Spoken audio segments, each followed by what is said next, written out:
The Vicomtesse de Cambes. Chapter 1. 2 days later they came in sight of Bordeaux, and it became necessary to decide at once how they should enter the city. The dukes, with their army, were no more than 10 leagues away, so that they were at liberty to choose between a peaceable and a forcible entry. The important question to be decided was whether it was better to have immediate possession of Bordeaux at all hazards, or to comply with the wishes of the Parliament. Madame la Princesse summoned her council of war, which consisted of Madame de Tourville, Claire, Lennet, and her maids of honor. Madame de Tourville knew her arch-antagonist so well that she had persistently opposed his admission to the council, upon the ground that the war was a war of women, in which men were to be used only to do the fighting. But Madame la Princesse declared that as Lennet was saddled upon her by her husband, she could not exclude him from the deliberative chamber, where, after all, his presence would amount to nothing, as it was agreed beforehand that he might talk all he chose, but that they would not listen to him. Madame de Tourville's precautions were by no means uncalled for. She had employed the 2 days that had just passed in bringing Madame la Princesse around to the bellicose ideas which she was only too anxious to adopt, and she feared that Lennet would destroy the whole structure that she had erected with such infinite pains. When the council was assembled, Madame de Tourville set forth her plan. She proposed that the dukes should come up secretly with their army, that they should procure, by force or by persuasion, a goodly number of boats, and go down the river into Bordeaux, shouting, "Vive Condé! Down with Mazarin!" In this way, Madame la Princesse entry would assume the proportions of a veritable triumph, and Madame de Tourville, by a detour, would accomplish her famous project of taking forcible possession of Bordeaux, and thus inspiring the Queen with a wholesome terror in an army whose opening move resulted so brilliantly. Lennet nodded approval of everything, interrupting Madame de Tourville with admiring exclamations. When she had completed the exposition of her plan, he said, "Magnificent, madam. Be good enough now to sum up your conclusions." "That I can do very easily in 2 words," said the good woman, triumphantly, warming up at the sound of her own voice. Amid the hailstorm of bullets, the clanging of bells and the cries, whether of rage or affection, of the people, a handful of weak women will be seen, intrepidly fulfilling their noble mission. A child in its mother's arms will appeal to the Parliament for protection. This touching spectacle cannot fail to move the most savage hearts. Thus we shall conquer, partly by force, partly by the justice of our cause, and that, I think, is Madame la Princesse' object. The summing up aroused even more enthusiasm than the original speech. Madame la Princesse applauded. Claire, whose desire to be sent with flag of truce to Isle St. George became more and more earnest, applauded. The captain of the guards, whose business it was to thirst for battle, applauded. And Lennet did more than applaud. He took Madame de Tourville's hand and pressed it with no less respect and emotion. "Madam," he cried, "even if I had not known how great is your prudence, and how thoroughly you are acquainted, both by intuition and study, with the great civil and military question which engages our attention, I should assuredly be convinced of it now, and should prostrate myself before the most useful adviser that Her Highness could hope to find." "Is she not?" said the princess. "Isn't a fine scheme, Lennet?" "I agree with her entirely. Come, Vilas, give Monsieur le Duc d'Enghien the little sword I had made for him, and his helmet and coat of mail." "Yes, do so, Vilas. But a single word first, by your leave, madam," said Lennet, while Madame de Tourville, who was all swollen up with pride, began to lose confidence in view of her vivid remembrance of the subtle arguments with which Lennet was accustomed to combat her plans. "Well," said the princess, "what is it now?" "Nothing, madam, nothing at all. For no plan could be proposed more in harmony with the character of an august princess like yourself, and it could only emanate from your household." These words caused Madame de Tourville to puff out anew, and brought back the smile to the lips of Madame la Princesse, who was beginning to frown. "But, madam," pursued Lennet, watching the effect of this terrible but upon the face of his sworn foe, "while I adopt, I will not say simply without repugnance, but with enthusiasm, this plan, which seems to me the only available one, I will venture to propose a slight modification." Madame de Tourville stiffened up and prepared for defense. Madame la Princesse smiled, disappeared. Lennet bowed and made a motion with his hand, as if asking permission to continue. "My heart is filled with a joy I cannot express," he said, in anticipation of the clanging of the bells and the joyous acclamations of the people. But I haven't the confidence I would like to have in the hailstorm of bullets to which Madame has referred. Madame de Tourville assumed a martial air. Lennet bowed even lower than before and continued, lowering his voice a half-tone. Assuredly, it would be a grand spectacle to see a woman and her child walking calmly along in the midst of a tempest which would terrify most men. But I should fear that one of those same bullets, following a blind impulse, as brutal, unintelligent things are wont to do, might give Monsieur de Mazarin the advantage over us, and spoil our plan, which is so magnificent in other respects. I am of the opinion, expressed so eloquently by Madame de Tourville, that the young prince and his august mother should open up the way to the Parliament House for us, but by petition, not by arms. I think, in short, that it will be much better to move in that way the most savage hearts, than to conquer by other means the most valiant. I think that the former of these methods presents infinitely more chances of success, and that the object of Madame la Princesse is, before all else, to gain admission to Bordeaux. Now, I say that nothing is less sure than our success in gaining admission to Bordeaux, if we take the chances of battle. You see, said Madame de Tourville sourly, that Monsieur proposes, as usual, to demolish my plan bit by bit, and quietly substitute a plan of his own therefor. Aye, cried Lennet, while the princess reassured Madame de Tourville with a smile and a glance. Aye, the most enthusiastic of your admirers. No, 1,000 times no. But I say that an officer in His Majesty's service named d'Alvemar has arrived in the city from Blaye, whose mission is to arouse the officials and the people against their highness. And I say that if Monsieur de Mazarin can put an end to the war at a single blow, he will do it. That is why I fear Madame de Tourville's hailstorm of bullets, the more intelligent ones, even more perhaps than the brutal, unreasoning ones. This last argument seemed to make Madame la Princesse reflect. You always know everything, Monsieur Lennet, retorted Madame de Tourville, in a voice trembling with wrath. A good hot action would be a fine thing, however, said the captain of the guards, drawing himself up and marking time with his foot as if he were on the parade ground. He was an old soldier, whose sole reliance was upon force, and who would have shown in action. Lennet trod upon his foot, looking at him a while with a most amiable smile. Yes, captain, said he. But do you not think also that Monsieur le Duc d'Enghien is necessary to our cause, and that with him dead, or a prisoner, we are deprived of the real generalissimo of our armies? The captain of the guards, who knew that to bestow this pompous title of generalissimo upon a prince of 7 years, made himself, in reality, the commander-in-chief of the army, realized what a fool he had made of himself, and warmly supported Lennet's opinion. Meanwhile, Madame de Tourville had gone to the princess's side, and was talking with her in an undertone. Lennet saw that the battle was not yet won. Indeed, the next moment her highness turned to him and said, testily, It is very strange that you should be so bent upon demolishing what was so well constructed. Your highness is in error, said Lennet. I have never been persistent in offering such advice as I have had the honor to give you, and if I demolish, it is with the intention of rebuilding. If, notwithstanding the arguments I have had the honor to submit to you, your highness still desires to seek death with your son, you are at liberty to do so, and we will face death at your side. That is a very simple thing to do, and the first footman in your retinue or the meanest scoundrel in the city will do as much. But if we wish to succeed, despite Mazarin, despite the Queen, despite the Parliament, despite Mademoiselle Nanon de l'Artigues, despite all the disadvantages inseparable from the feeble state to which we are reduced, this, in my opinion, is what we must do.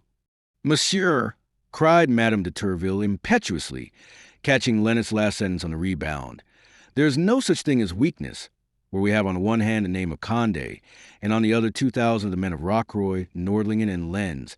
And if we are weak under such circumstances, why, we are lost in any event, and no plan of yours, however magnificent it may be, will save us. I have read, madam, rejoined Lennet calmly, enjoying in anticipation the effect of what he was about to say upon the princess, who was listening attentively in spite of herself.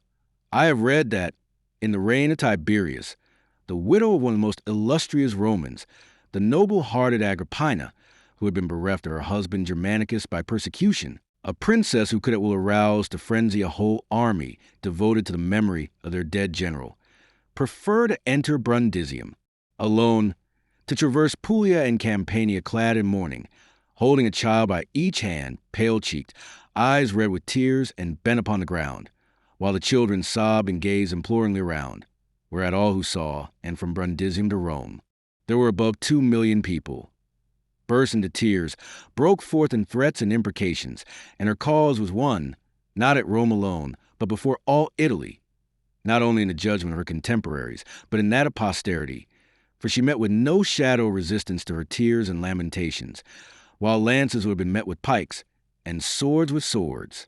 To my mind, there is a very strong resemblance between Her Highness and Agrippina, between Monsieur le Prince and Germanicus, between Piso, the persecuting minister and poisoner, and Monsieur de Mazarin, with this strong resemblance between the personages concerned, the situation being almost identical. I ask that the same line of conduct be adopted, for in my opinion, it is impossible that what succeeded so perfectly at one time could fail at another. An approving smile played about Madame la Princesse's lips, and assured Lennet that his discourse had turned the tide of battle in his favor. Madame de Tourville took refuge in a corner of the room, veiling herself like an antique statue. Madame de Cambes, who had found a friend in Lennet, repaid him for his support in another matter by nodding her head approvingly. The captain of the guards wept like a military tribune, and the little Duc d'Enghien cried, "Mamma, will you hold my hand and dress me in mourning?" "Yes, my son," the princess replied. "You know, Lennet, that it has always been my intention to present myself to the people of Bordeaux dressed in black." "Especially," said Madame de Cambes, "as black is so wondrously becoming to your highness." "Hush, little one," said the princess. "Madame de Tourville will cry it loud enough, without your saying it, even in a whisper." The program for the entry into Bordeaux was arranged according to Lennet's suggestions.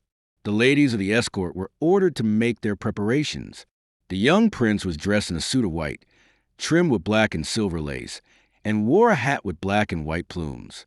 The princess herself was arrayed with an affectation of the greatest simplicity, in order to resemble Agrippina, by whom she was determined to take pattern in every respect. She wore plain black with no jewels of any sort.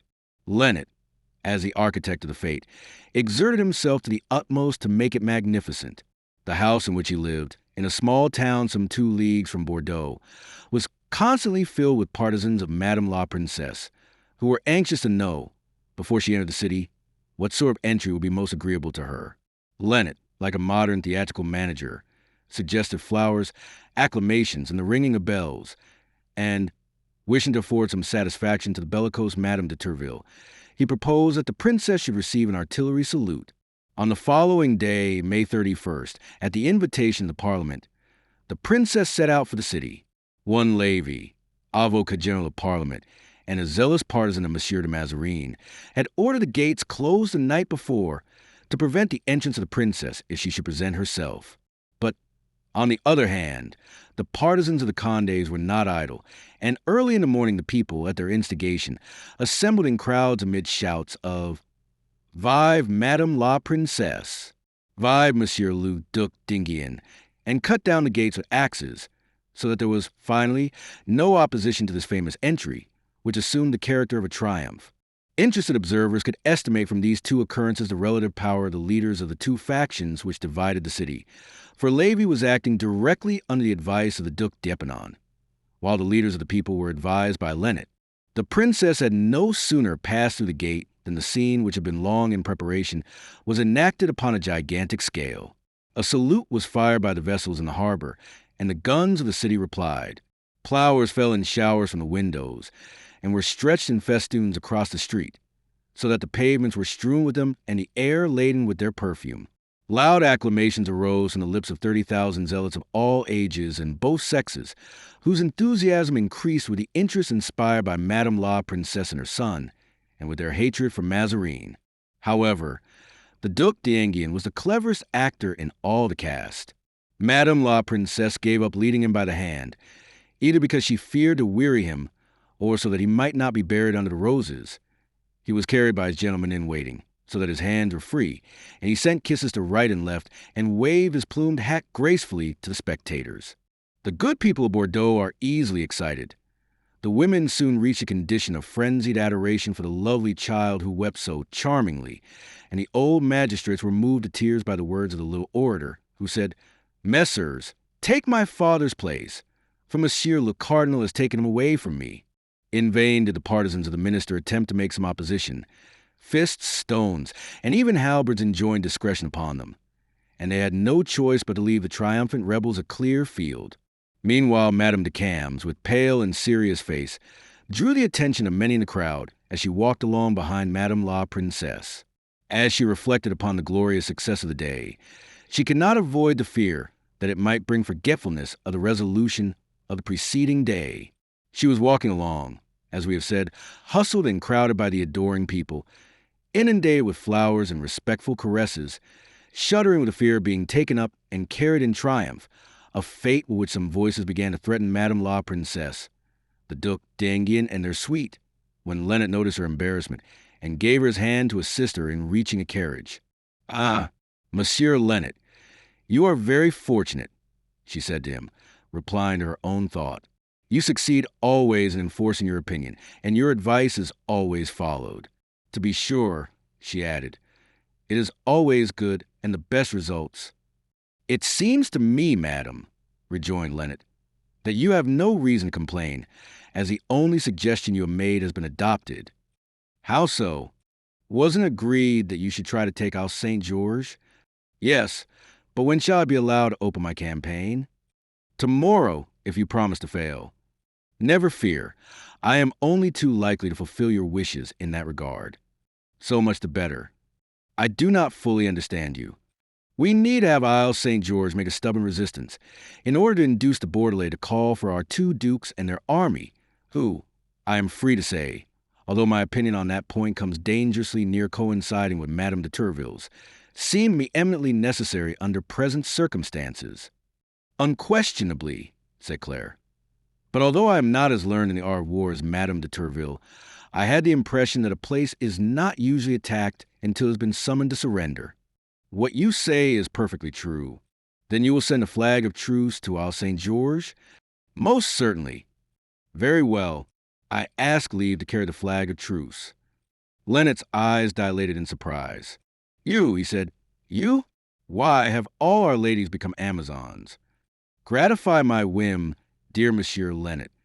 To be sure, the worst that can happen to us would be your taking St. George." "It's agreed, then?" "Yes. But promise me one thing." "What is that?" "That no one shall know the name or sex or rank of the flag of truce, unless her mission is successful."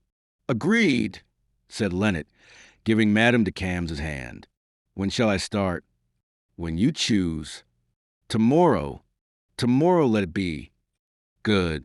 See, Madame la Princesse and her son are just about going up on Monsieur le President Lalassen's terrace. I leave my part in the triumph to Madame de Turville. Pray excuse my absence to Her Highness on the ground of indisposition. Bid the coachman drive me to the apartments assigned me. I will make my preparations and reflect upon how I can best accomplish my mission, which naturally causes me some uneasiness, as it is the first of the kind I have ever undertaken, and everything in this world, they say, depends on one's beginning." "Peste!" said Lennet. "I no longer wonder that Monsieur de la Rochefoucauld was upon the point of deserting Madame de Longueville for you. You are certainly her equal in many respects, and her superior in others." "Possibly," said Claire. "I do not put the compliment aside altogether. But if you have any influence over Monsieur de la Rochefoucauld, dear Monsieur Lennet, I beg you to exert to strengthen his devotion to his first flame, for his love terrifies me." "We will do our best," said Lennet with a smile. "This evening I will give you your instructions." "You consent, then, to let me take St. George for you?" "I must, since you wish it. And what about the dukes and the army?" "I have in my pocket another means of bringing them hither." Having given the address of Madame de Cambes to the coachman, Lennet smilingly took leave of her and returned to the princess. Chapter 2. On the day following Madame la Princesse' entry into Bordeaux, there was a grand dinner party at Isle St. George, Canolles having invited the principal officers of the garrison and the other governors of fortresses throughout the province. At 2 o'clock in the afternoon, the hour appointed for the beginning of the repast, Knowles found himself surrounded by a dozen or more gentlemen, the majority of whom he then saw for the first time, as they described the great event of the preceding day, making sport of the ladies in Madame La Princesse retinue. They bore but little resemblance to men about to enter upon what might be an obstinate conflict, and to whom the most momentous interests of the kingdom were entrusted. Knowles, magnificent in his gold-laced coat, and with radiant face, set the example of gaiety and animation. As dinner was about to be served, he said, "Messers, I beg your pardon, but there is still one guest missing." "Who is it?" the young men asked, exchanging glances. "The governor of Vayres, to whom I sent an invitation, although I do not know him, and who, just because I do not know him, is entitled to some indulgence. I beg, therefore, that you will pardon a delay of half an hour." "The governor of Vayres!" exclaimed an old officer accustomed to military regularity, and from whom the suggestion of delay brought forth a sigh. "The governor of Vayres, if I mistake not, is the Marquis de Bernay, but he doesn't administer the government in person. He has a lieutenant." "In that case," said Knowles, "if he doesn't come, his lieutenant will come in his place. He is himself undoubtedly at court, the fountainhead of favors." "But, Baron," said one of the guests, "it doesn't seem to me that he need be at court to secure a promotion, for I know a certain commandant who has no reason to complain. Dame, captain, lieutenant colonel, and governor, all within 3 months. That a very pretty little road to travel, you must confess." "And I do confess it," said Knowles, blushing. "And as I know not to whom to attribute such a succession of favors, I must, in good sooth, agree that there is some good genius in my household to bring me such prosperity." "We have no question as to Monsieur le Gouverneur's good genius," said the lieutenant who received Knowles upon his arrival. "It is his merit." "I do not deny the merit. Far from it," said another officer. "I am the first to bear witness to it. But I will take the liberty of adding to it the patronage of a certain lady, the cleverest, most generous, most lovable of her sex, after the queen, of course." "No insinuations, Count," rejoined Knowles, smiling at the last speaker. "If you have any secrets of your own, keep them for your own sake. If they concern your friends, keep them for your friends' sake." "I confess," said an officer, "that when I heard suggestion of delay, I supposed that our forgiveness was to be sought in favor of some gorgeous toilet. But I see that I was mistaken." "Pray, do we dine without ladies?" asked another. "Dame, unless I invite Madame La Princesse and her suite," said Knowles, "I hardly see whom we could have. Besides, we must not forget, messers, that our dinner party is a serious function. If we choose to talk business, we shall bore nobody but ourselves." "Well said, Commandant. Although the women do seem to be engaged in a veritable crusade against our authority at this moment. Witness what Monsieur le Cardinal said in my presence to Don Luis de Haro." "What did he say?" Knowles asked. "You are very fortunate. Spanish women think of nothing but money, flirting, and lovers, while the women of France refuse to take a lover now until they have sounded him on political questions." So that, he added despairingly, "lovers pass their time discussing affairs of state." "For that reason," said Knowles, "the present war is called the War of Women. A very flattering title for us." At that moment, just as a half-hour's reprieve expired, the door opened, and a servant announced that Monsieur le Gouverneur was served. Knowles requested his guest to follow him, but as the procession was about to start, another announcement was heard in the reception room. "Monsieur le Gouverneur de Vayres." "Ah," said Knowles, "it's very kind of him."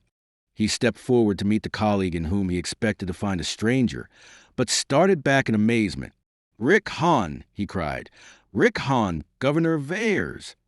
"Myself, my dear Baron," returned Rick Hahn, affably, but with his customary serious expression. "Ah, so much the better. So much the better," said Knowles, cordially pressing his hand. "Messers," he added, "you do not know him, but I do, and I say emphatically that it would be impossible to entrust an important appointment to a more honorable man." Rick Hahn looked proudly about upon the guests, and as he detected no other expression in the looks which were bent upon him than polite surprise tempered with much goodwill, he said, "My dear Baron, now that you have answered for me so handsomely, present me, I beg you, to those of your guests whom I have the honor of knowing."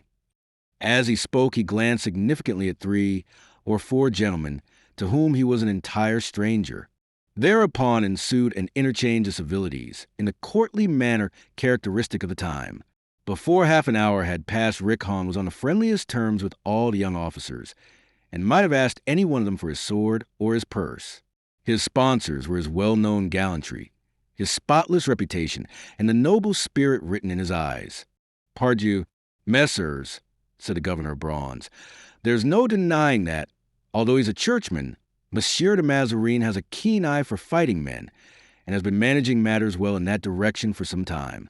He scents war and select for governors, Canolles here, and Rickon of Ayres." "Is there to be fighting?" inquired Rickon, carelessly. "Is there to be fighting?" rejoined a young man fresh from the court. "You ask if there is to be fighting, Monsieur Rickon?" "Yes." "Well, I ask you what condition your bastions are in." "They are almost new, monsieur. For in the 3 days I have been at the fort I have done more repairing and renovating than have been done in 3 years." "Good. It won't be long before they will be tested," rejoined the young man. "So much the better," said Rickon. "What do fighting men long for?" "War." "The king can sleep soundly now," said Canolles, "for he holds the Bordelais in check by means of the 2 rivers." "The person who put me where I am can count upon my devotion," said Rickon. "How long do you say you have been at Vayres, monsieur?" 3 days. "How long have you been at St. George, Canolles?" "A week." "Did you have a reception like mine, Rickon?" "Mine was magnificent. And even yet I haven't thanked these gentlemen sufficiently. There were bells ringing and drums beating and acclamations. Cannon were the only thing missing, but I have been promised them within a few days, and that consoles me. My reception, my dear Canolles, was as modest as yours was splendid. I was ordered to introduce 100 men into the place, 100 men of the Turin regiment, and I was in a quandary how I was to do it, when my commission, signed by Monsieur d'Epernon, arrived at St. Pierre, where I then was. I set out at once, handed my commission to the lieutenant, and took possession of the place without drum or trumpet. At present I am there." Canolles, who smiled at the beginning, was conscious of an indefinable presentiment of evil from the tone in which these last words were uttered. "And you are settled there?" he asked Rickon. "I am putting things in order," Rickon replied tranquilly. "How many men have you?" "In the first place, the 100 men of the Turin regiment, old soldiers of Rocroi, who can be depended upon. Also a company I am forming in the town. As fast as recruits come in, I take them in hand, tradesmen, workingmen, youths, about 200 in all. Lastly, I am expecting a reinforcement of 100 or 150 men, levied by an officer of the province." "Captain Rambley?" inquired one of the guests. "No, Captain Cavaignac." "I don't know him," said several voices. "I do," said Canolles. "Is he a stanch royalist?" "I should not dare to say. I have every reason to think, however, that Captain Cavaignac is a creature of Monsieur le Duc d'Epernon, and very devoted to him." "That answers the question. Any man who is devoted to the Duke is devoted to His Majesty. He's a sort of scout sent on ahead to beat up the country for the king," said the old officer, who was making up for the time lost in waiting. "I have heard of him in that connection." "Is His Majesty on his way hither?" asked Rickon, with his customary tranquil manner. "He should be at least as far as Blois," replied the young man just from the court. "Are you sure of it?" "Quite sure. His army will be commanded by Marechal de la Meilleraie, who is to effect a junction in this neighborhood with Monsieur le Duc d'Epernon." "At St. George, perhaps?" "Rather at Vayres," said Rickon. "Monsieur de la Meilleraie comes from Bretagne, and Vayres is on his road. The man who happens to be where the 2 armies come together will have to look well to his bastions," said the governor of Bronze. "Monsieur de la Meilleraie has 30 guns, and Monsieur d'Epernon 25. "They will make a fine show," said Canolles. "Unfortunately, we shall not see it." "True," said Rickon, "unless some one of us declares for the princes. But Canolles is sure to come in for a volley from somebody. If he declares for the princes, he'll have Monsieur de la Meilleraie and Monsieur d'Epernon about his ears. If he remains true to His Majesty, he'll taste the fire of the Bordelais." "Oh, as to the latter," said Canolles, "I don't consider them very terrible, and I confess that I am a little ashamed to have no worthier antagonist. Unfortunately, I am for His Majesty body and soul, and I must be content with a tradesman's war." "They'll give you that, never fear," said Rickon. "Have you any basis for conjecture on that subject?" queried Knowles. "I have something better than that," said Rickon. "I have certain knowledge. The Council of Citizens has decided to take Isle St. George first of all." "Good," said Knowles. "Let them come. I am ready for them." The conversation had reached this stage, and the dessert had just been served, when they heard drums beating at the entrance of the fortress. "What does that mean?" said Knowles. "Pardieu!" exclaimed the young officer who had brought the news from court. "It will be curious if they should attack you at this moment. An assault and escalade would be a delightful after-dinner diversion. Deuce take me. It looks very much like it," said the old officer. "These wretched cads never fail to disturb you at your meals. I was at the outpost at Charenton at the time of the war in Paris, and we could never breakfast or dine in peace." Knowles rang. The orderly on duty in the antechamber entered. "What is going on?" Knowles asked. "I don't know yet. Monsieur le Gouverneur. Some messenger from the king or from the city? No doubt." "Inquire and let me know." The soldier hastened from the room. "Let us return to the table, messrs," said Knowles to his guests, most of whom had left their seats. "It will be time enough to leave the table when we hear the cannon." All the guests resumed their seats with smiling faces. Rickon alone, over whose features a cloud had passed, still seemed restless, and kept his eyes fixed upon the door, awaiting the soldier's return. But an officer with drawn sword appeared in his stead. "Monsieur le Gouverneur," said he, "a flag of truce." "A flag of truce from whom?" "From the princes." "Coming from where?" "From Bordeaux." "From Bordeaux!" All the guests save Rickon repeated in chorus. "Oh-ho! So war is really declared, is it?" said the old officer. "That they send flags of truce?" Knowles reflected a moment, and during that moment his features assumed as grave an expression as the circumstances demanded. "Messrs," said he, "duty before everything. I shall probably find myself confronted with a question not easy to solve in connection with this message from my Bordeaux friends, and I cannot say when I shall be able to join you again." "No, no," cried the guests as one man. "Allow us to take our leave, Commandant. This incident is notice to us to return to our respective posts, and we must separate at once." "It was not for me to suggest it, messrs," said Knowles, "but as a suggestion comes from you, I am bound to say that it would be the more prudent course. Bring out the horses or carriages of these gentlemen." As hurried in their movements as if they were already on the battlefield, the guests, having been ferried ashore, vaulted into the saddle or entered their carriages and rode rapidly away, followed by their escorts, in the direction of their respective residences. Rickon was the last to take his leave. "Baron," said he, "I did not want to leave you as the others did, as we have known each other longer than you have known any of them. Adieu. Give me your hand, and good luck to you." Knowles gave him his hand. "Rickon," said he, looking earnestly into his face, "I know you. You have something on your mind. You do not tell it to me, for it probably is not your secret. However, you are moved, and when a man of your temperament is moved, it's for no small matter. Are we not about to part?" said Rickon.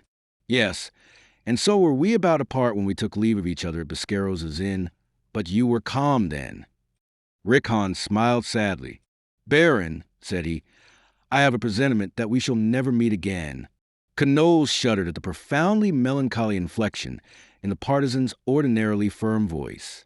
"Ah, well," said he, "if we do not meet again, Rickon, it will be because one of us has died the death of a brave man, and in that case the one who dies will be sure at all events of surviving in the heart of a friend. Embrace me, Rickon. You wish me good luck. I wish you good courage." The two men embraced warmly, and for some seconds their noble hearts beat against each other. When they parted, Rickon wiped away a tear, the first, perhaps, that ever dimmed his proud glance. Then, as if he feared that Knowles might see the tear, he hurried from the room, ashamed, no doubt, to have exhibited such a sign of weakness to a man whose courage was so well known to him. Chapter 3. The dining hall was left untenanted, save by Knowles and the officer who announced the flag of truce, and who was still standing beside the door. "What are Monsieur le Gouverneur's orders?" he said after a brief pause. Knowles, who was deep in thought, started at the voice, raised his head, and shook off his preoccupation. "Where's the flag of truce?" he asked. "In the armory, monsieur." "By whom is he accompanied?" "By 2 of the Bordeaux militia." "What is he?" "A young man, so far as I can judge. He wears a broad-brimmed hat and is wrapped in a great cloak." "In what terms did he announce himself?" "As the bearer of letters from Madame la Princesse and the Parliament of Bordeaux." "Request him to wait a moment," said Knowles, "and I will be at his service." The officer left the room to perform his errand, and Knowles was preparing to follow him, when a door opened and Nanon, pale and trembling, but with an affectionate smile upon her lips, made her appearance. "A flag of truce, my dear," she said, grasping the young man's hand. "What does it mean?" "It means, dear Nanon, that the good people of Bordeaux propose either to frighten me or seduce me." "What have you decided?" "To receive him." "Is there no way to avoid it?" "Impossible. It is one of the customs which must be followed." "Oh, mon Dieu." "What's the matter, Nanon?" "I'm afraid." "Of what?" "Didn't you say that the mission of this flag of truce was to frighten you or seduce you?" "Of course. A flag of truce is good for nothing else. Are you afraid he'll frighten me?" "Oh, no. But he may perhaps seduce you." "You insult me, Nanon." "Alas, my dear, I only say what I am afraid of." "You distrust me to that extent? For what do you take me, pray?" "For what you are, Knowles, a noble heart, but easily moved." "Well, well," laughed Knowles. "In God's name, who is this flag of truce? Can it be Dan Cupid in person?" "Perhaps." "Why, have you seen him?" "I haven't seen him, but I heard his voice. It's a very soft voice for a flag of truce." "You are mad, Nanon. Let me do my duty. It was you who made me governor. To defend me, my dear. Well, do you think me dastard enough to betray you? Really, Nanon, you insult me by placing so little confidence in me. You are determined, then, to see this young man?" "I must, and I shall take it very ill of you if you make any further objection to my fulfilling my duty in that respect." "You are free to do as you please, my dear," said Nanon, sadly. "One other word." "Say it." "Where shall you receive him?" "In my cabinet." "Knowles, one favor." "What is it?" "Receive him in your bedroom, instead of your cabinet." "What have you in your head? Don't you understand?" "No. My room opens into yours." "And you will listen?" "Behind your bed curtains, if you will allow me." "Nanon, let me be near you, dear. I have faith in my star. I shall bring you luck." "But, Nanon, suppose this flag of truce." "Well, should have some state secret to tell me?" "Can you not entrust a state secret to her who has entrusted her life and her fortune to you?" "Very well. Listen to us, Nanon, if you insist upon it. But don't detain me any longer. The messenger is waiting for me. Go, Knowles, go, but first accept my loving thanks for your kindness to me." And the young woman would have kissed her lover's hand. "Foolish girl," said Knowles, pressing her to his heart and kissing her on the forehead. "So you will be behind the curtains of your bed. There I can see and hear. Whatever else you do, don't laugh, Nanon, for these are serious matters." "Have no fear," said Nanon. "I won't laugh." Knowles ordered the messenger to be introduced and passed into his own apartment, a room of great size, furnished under Charles IX, in a style of severe simplicity. 2 candelabra were burning upon the chimney-piece, but their feeble glimmer was quite inadequate to light the immense apartment. The alcove at the farther end was entirely in shadow. "Are you there, Nanon?" Knowles asked. A stifled "yes" reached his ears. At that moment, he heard steps in the corridor.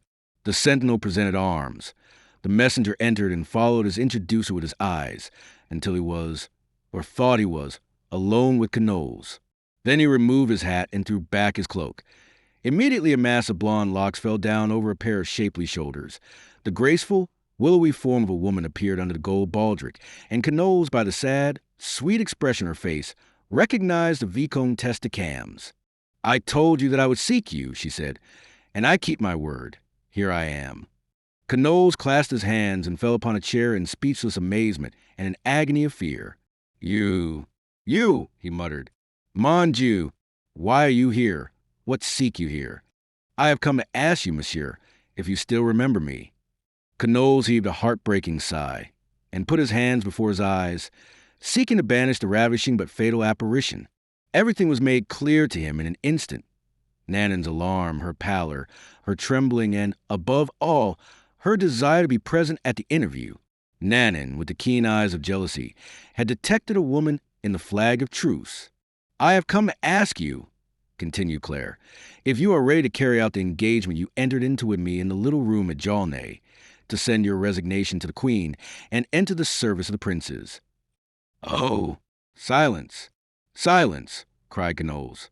Claire shuddered at the accent of utter dismay in the commandant's voice, and glanced uneasily about the room.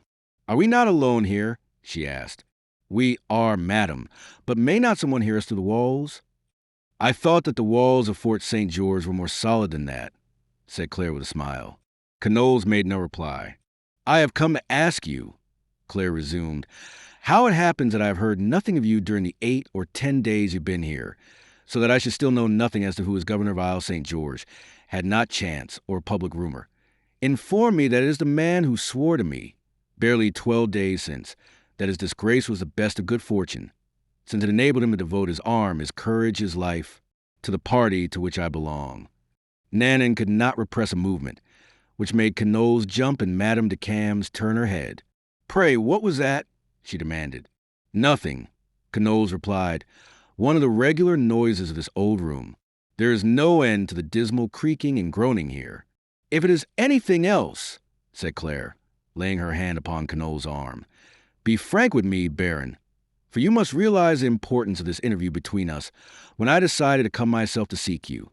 Canoles wiped the perspiration from his brow and tried to smile. Say on, said he.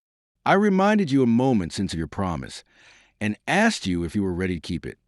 Alas, madam, said Canoles, it has become impossible. Why so? Because since that time many unforeseen events have happened, many ties which I thought broken forever have been formed anew. For the punishment which I knew I had merited, the Queen has substituted a recompense of which I am unworthy. Today I am united to Her Majesty's party by gratitude. A sigh floated out upon the air. Poor Nannin doubtless was expecting a different word from the one that ended the sentence. Say by ambition, Monsieur de Canoles, and I can understand it. You are nobly born. At 20 you are made lieutenant colonel and governor of a fortress. It's all very fine, I know, but it is no more than the fitting reward of your merit, and Monsieur de Mazarin is not the only one who appreciates it. Madam, said Canoles, not another word, I beg. Pardon, monsieur, returned Claire, but on this occasion it is not the Vicomtesse de Cambes who speaks to you, but the envoy of Madame la Princesse, who is entrusted with mission to you, a mission which she must now fulfill. Speak, madam, said Canoles, with a sigh which was much like a groan. Very well, Madame la Princesse, being aware of the sentiments which you expressed, in the first place at Chantilly, and afterwards at Jaulnay, and being anxious to know to what party you really belong, determined to send you a flag of truce to make an attempt to secure the fortress. This attempt, which another messenger might have made with much less ceremony, perhaps, I undertook to make, thinking that I should have more chance of success, knowing, as I do, your secret thoughts on the subject. Thanks, madam, said Canoles, tearing his hair, for, during the short pauses in the dialogue, he could hear Nannin's heavy breathing. This is what I have proposed to you, monsieur, in the name of Madame la Princesse. Let me add, for if it had been in my own name, continued Claire, with her charming smile, I should have reversed the order of the propositions. I am listening, said Canoles in a dull voice. I propose that you surrender Isle St. George on one of the 3 conditions which I submit to your choice. The first is this, and pray remember that it does not come from me, the sum of 200,000 livres. Oh, madam, go no further, said Canoles, trying to break off the interview at that point. I have been entrusted by the Queen with the post of commandant at Isle St. George, and I will defend it to the death. Remember the past, monsieur, said Claire sadly. That is not what you said to me at our last interview, when you proposed to abandon everything to follow me, when you had the pen already in your hand to offer your resignation to the persons for whom you propose to sacrifice your life today. I might have had that purpose, madam, when I was free to choose my own road, but today I am no longer free." "You are no longer free," cried Claire, turning pale as death. "How am I to understand that?" "What do you mean?" "I mean that I am in honor bound." "Very well.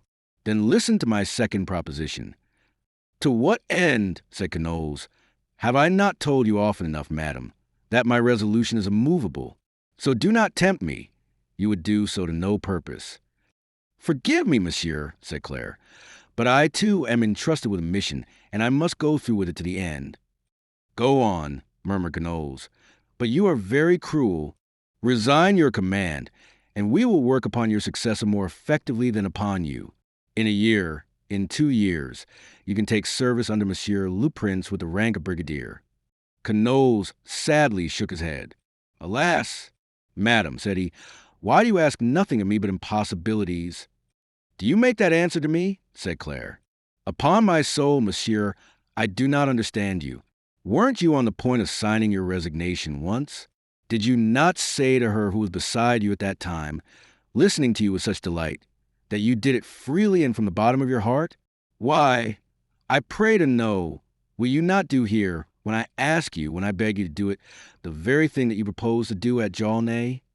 Every word entered poor Nannin's heart like a dagger thrust, and Knowles seemed to share her agony. That which at that time was an act of trifling importance would today be treachery, infamous treachery, said Knowles gloomily. "I will never surrender, Isle St. George. I will never resign my post." "Stay, stay," said Claire in her sweetest voice, but looking about uneasily all the while, for Knowles' resistance, and, above all, the constraint under which he was evidently laboring seemed very strange to her. "Listen now to my last proposition, with which I would have liked to begin, for I knew, and I said beforehand, that you would refuse the first two, material advantages, and I am very happy to have divined it, are not the things which tempt a heart like yours. You must needs have other hopes than those of ambition and of fortune. Noble instincts require noble rewards. Listen. In heaven's name, madam." Knowles broke in, "Have pity on me," and he made as if he would withdraw. Claire thought that his resolution was shaken, and, confident that what she was about to say would complete her victory, she detained him and continued. "If, instead of a mere mercenary recompense, you were offered a pure and honorable recompense, if your resignation were to be purchased, and you can resign without blame, for as hostilities have not begun, it would be neither defection nor treachery, but a matter of choice, pure and simple.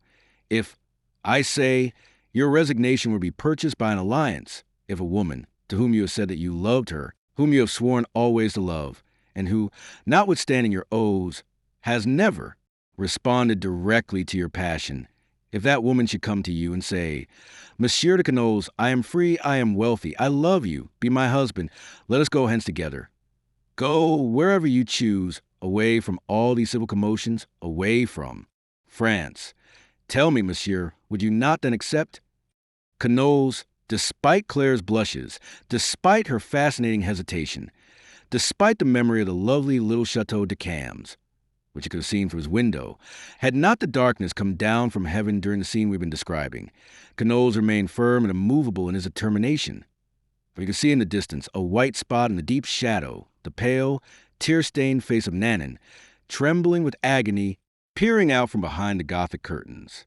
"Answer me in heaven's name," exclaimed the Viscountess, "for I am at a loss to understand your silence. Am I mistaken? Are you not Monsieur le Baron de Knowles? Are you not the same man who told me at Chantilly that you loved me, and who repeated it at Jaulnay, who swore that you loved me alone in all the world, and that you were ready to sacrifice every other love to me? Answer, answer. In heaven's name, answer." A moan came from behind the curtains, this time so distinct and unmistakable that Madame de Cambes could no longer doubt that a third person was present at the interview. Her frightened eyes followed the direction taken by Knowles' eyes, and he could not look away so quickly that the Viscountess did not catch a glimpse of that pale, immovable face, that form like the form of a ghost, which followed, with breathless interest, every word that was uttered. The two women exchanged a glance of flame through the darkness, and each of them uttered a shriek. Nanan disappeared. Madame de Cambes hastily seized her hat and cloak, and said, turning to Knowles, Monsieur, I understand now what you mean by duty and gratitude. I understand what duty it is that you refuse to abandon or betray. I understand, in short, that there are affections utterly impervious to all seduction, and I leave you to those affections and to that duty and gratitude. Adieu, monsieur, adieu. She started toward the door, nor did Knowles attempt to detain her, but a painful memory stopped her. Once more, monsieur, said she, in the name of the friendship that I owe you for the service you were pleased to render me, in the name of the friendship that you owe me for the service I rendered you, in the name of all those who love you and whom you love, and I accept not one, do not engage in the struggle. Tomorrow, day after tomorrow, perhaps, you'll be attacked at St. George. Do not cause me the bitter pain of knowing that you are either conquered or dead. At the words, the young man started and came to himself. Madam, said he, I thank you on my knees for the assurance you give me of your friendship, which is more precious to me than I can tell you. Oh, let them come and attack me. Mon Dieu, let them come on. I look for the enemy with more ardor than will ever impel him to come to me. I feel the need of fighting. I feel the need of danger to raise me in my own esteem. Let the struggle come, and the danger that attends it, death itself. Death will be welcome, since I know that I shall die rich in your friendship, strong in your compassion, and honored by your esteem. Adieu, monsieur, said Claire, walking toward the door. Knowles followed her. In the middle of the dark corridor, he seized her hand and said, in so low a tone that he himself could hardly hear the words he uttered, Claire, I love you more than I have ever loved you, but it is my misfortune that I can prove my love only by dying far away from you. A little ironical laugh was Claire's only reply, but no sooner was she out of the chateau than a pitiful sob burst from her throat, and she wrung her hands, crying, Ah, my God, he doesn't love me. He doesn't love me. And I, poor miserable wretch that I am, do love him. Chapter 4. Upon leaving Madame de Cambes, Knowles returned to his apartment. Nanan was standing like a statue in the center of the room. Knowles walked toward her with a sad smile. As he drew nearer, she bent her knee. He held out his hand, and she fell at his feet. Forgive me, said she. Forgive me, Knowles. It was I who brought you here, I who procured this difficult and dangerous post to be given you. If you are killed, I shall be the cause of your death. I am a selfish creature, and I thought of naught but my own happiness. Leave me now, go. Knowles gently raised her. Leave you, said he. Never, Nanan, never. You are sacred in my sight. I have sworn to protect you, defend you, save you, and I will save you, or may I die. Do you say that from the bottom of your heart, Knowles, without hesitation or regret? Yes, said Knowles with a smile. Thanks, my noble, honorable friend. Thanks. This life of mine, to which I used to attach so much value, I would sacrifice for you today without a murmur. For not until today did I know what you have done for me. They offered you money. Are not my treasures yours? They offered you love. Was there ever in the world a woman who would love you as I love you? They offered you promotion. Look you, you are to be attacked. Very good. Let us buy soldiers. Let us heap up arms and ammunition. Let us double our forces and defend ourselves. I will fight for my love, you for your honor. You will whip them, my gallant Knowles. You will force the queen to say that she is no more gallant officer than you, and then I will look to your promotion.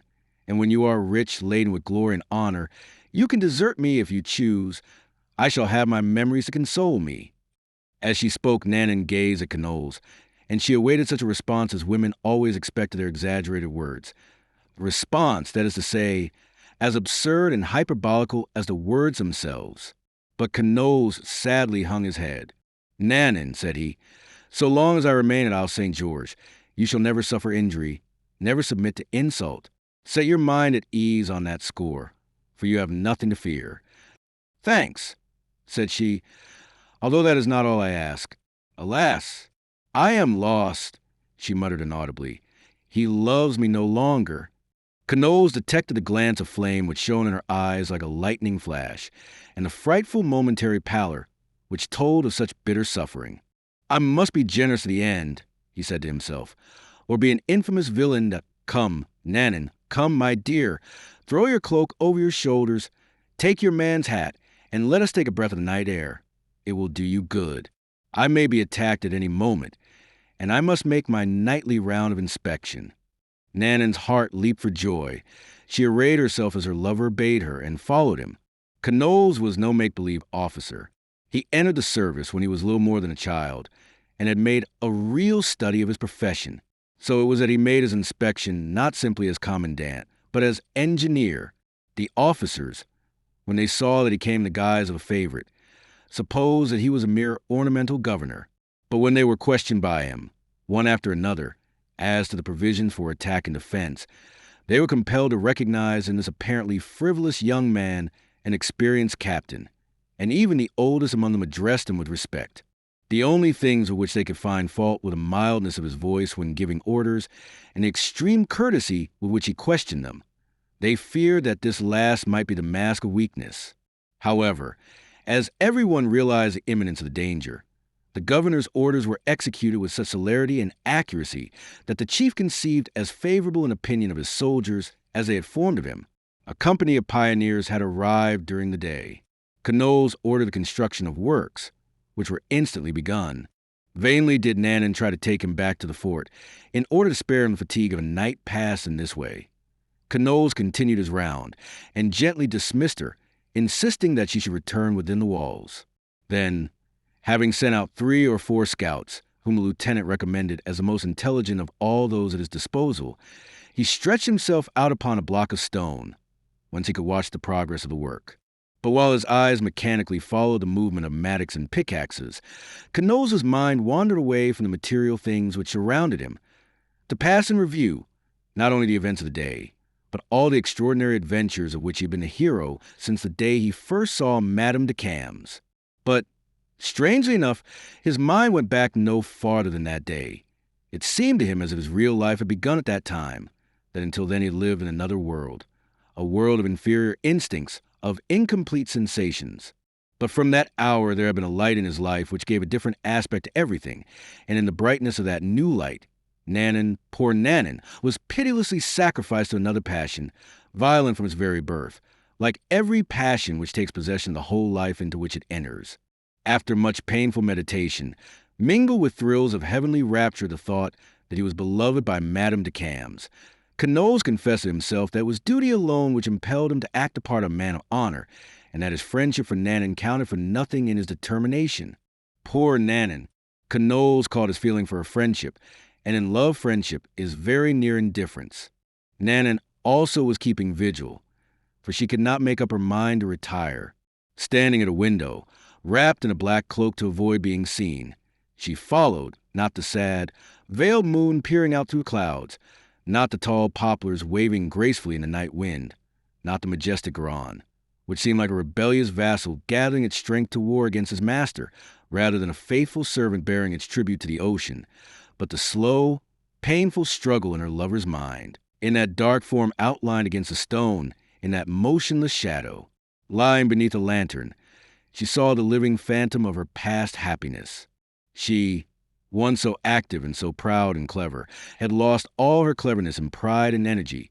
It seemed as if her faculties, sharpened by her misery, became doubly acute and far-seeing. She felt another love springing into life in her lover's heart, as God, sitting aloft in the vast firmament, feels the blade of grass growing in the earth. Not until dawn did Knowles return to his room. Nanan took her leave when she saw him coming, so that he had no idea that she had watched all night. He dressed himself with care, mustered the garrison anew, inspected by daylight the different batteries, especially those which commanded the left bank of the Garonne, ordered the little harbor to be closed by chains, stationed a number of boats provided with falconets and blunderbusses, reviewed his men, encouraged him with a few earnest, heartfelt words, and returned to his apartment once more, about 10 o'clock. Nanan was awaiting him with a smile upon her lips. She was no longer the haughty, imperious Nanan, whose slightest caprice made Monsieur d'Epernon himself tremble, but a timid mistress, a shrinking slave, who had ceased to demand love for herself, but simply craved permission to love. The day passed without other incident than the different developments of the drama which was being enacted in the hearts of the two young people. The scouts sent out by Canolles returned one after another. No one of them brought any definite news. But there was great excitement in Bordeaux, and it was evident that something was in preparation there. Madame de Cambes, upon returning to the city, although she did not divulge the details of the interview, which lay hidden in the inmost recesses of her heart, made known its result to Lennet. The Bordelais loudly demanded that St. George should be taken. The people volunteered in crowds for the expedition. The leaders could hold them hack only by alleging the absence of an experienced officer to take charge of the enterprise, and of regular troops to carry it through. Lennet seized the opportunity to whisper the names of the two dukes and offer the services of their army. The suggestion was received with enthusiasm, and the very men who had voted to close the gates a few days before were loudest in demanding their presence. Lennet hastened to make known the good news to the princess, who at once assembled her council. Claire feigned fatigue in order to avoid taking part in any decision adverse to Canolles, and withdrew to her chamber to weep at her ease. There she could hear the shouts and threats of the mob. Every shout, every threat was directed against Canolles. Soon the drum began to beat. The companies assembled. The sheriffs distributed weapons to the people, who demanded pikes and arquebus. The cannon were taken from the arsenal. Powder was distributed, and 200 boats were in readiness to ascend the Garonne with the evening tide, while 3,000 men would march up the left bank and attack by land.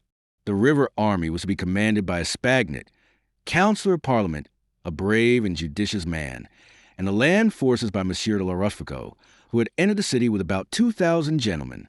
Monsieur le Duc de Bouillon, with 1,000 more, was to arrive 2 days later, and Monsieur de la Rochefoucauld hastened the attack as much as possible, so that his colleagues should not be present.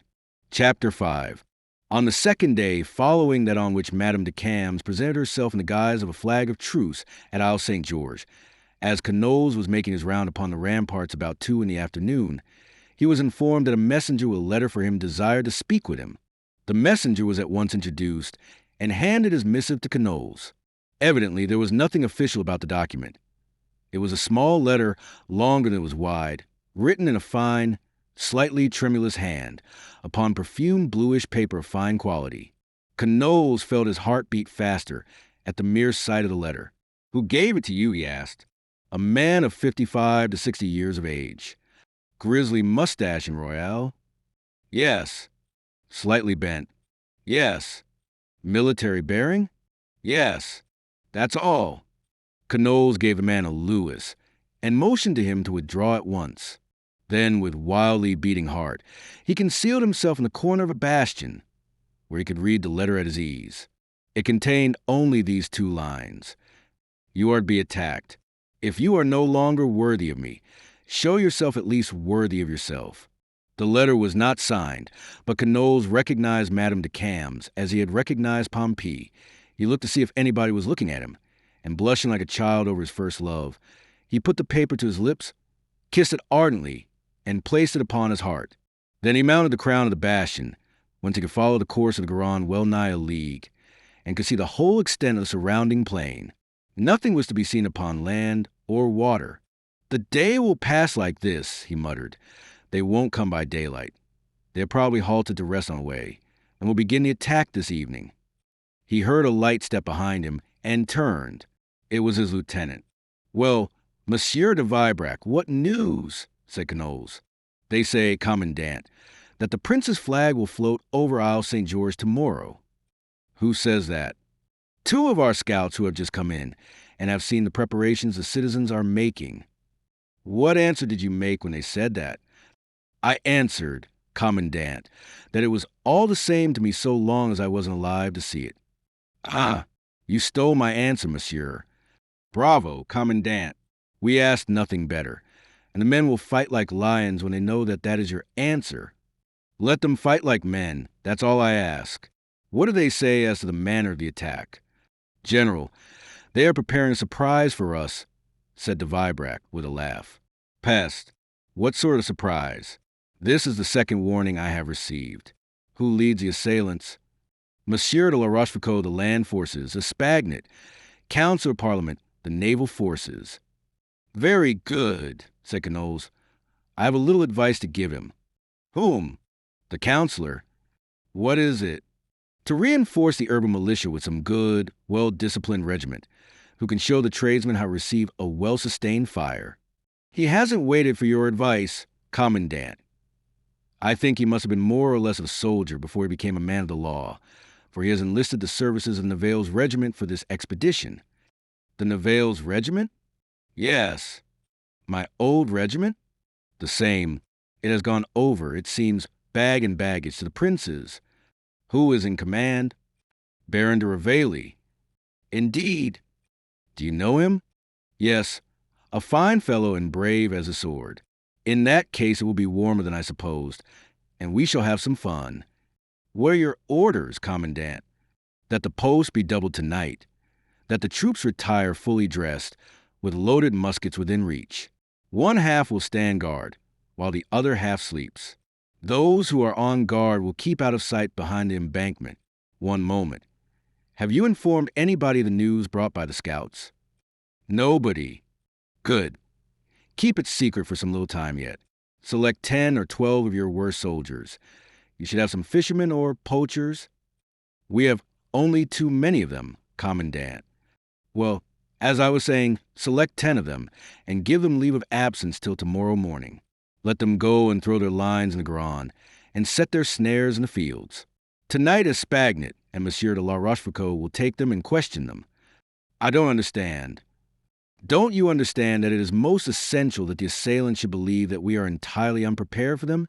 These men who know nothing will take their oaths with an air of sincerity, which will carry conviction because it will not be assumed that we are sound asleep in our beds.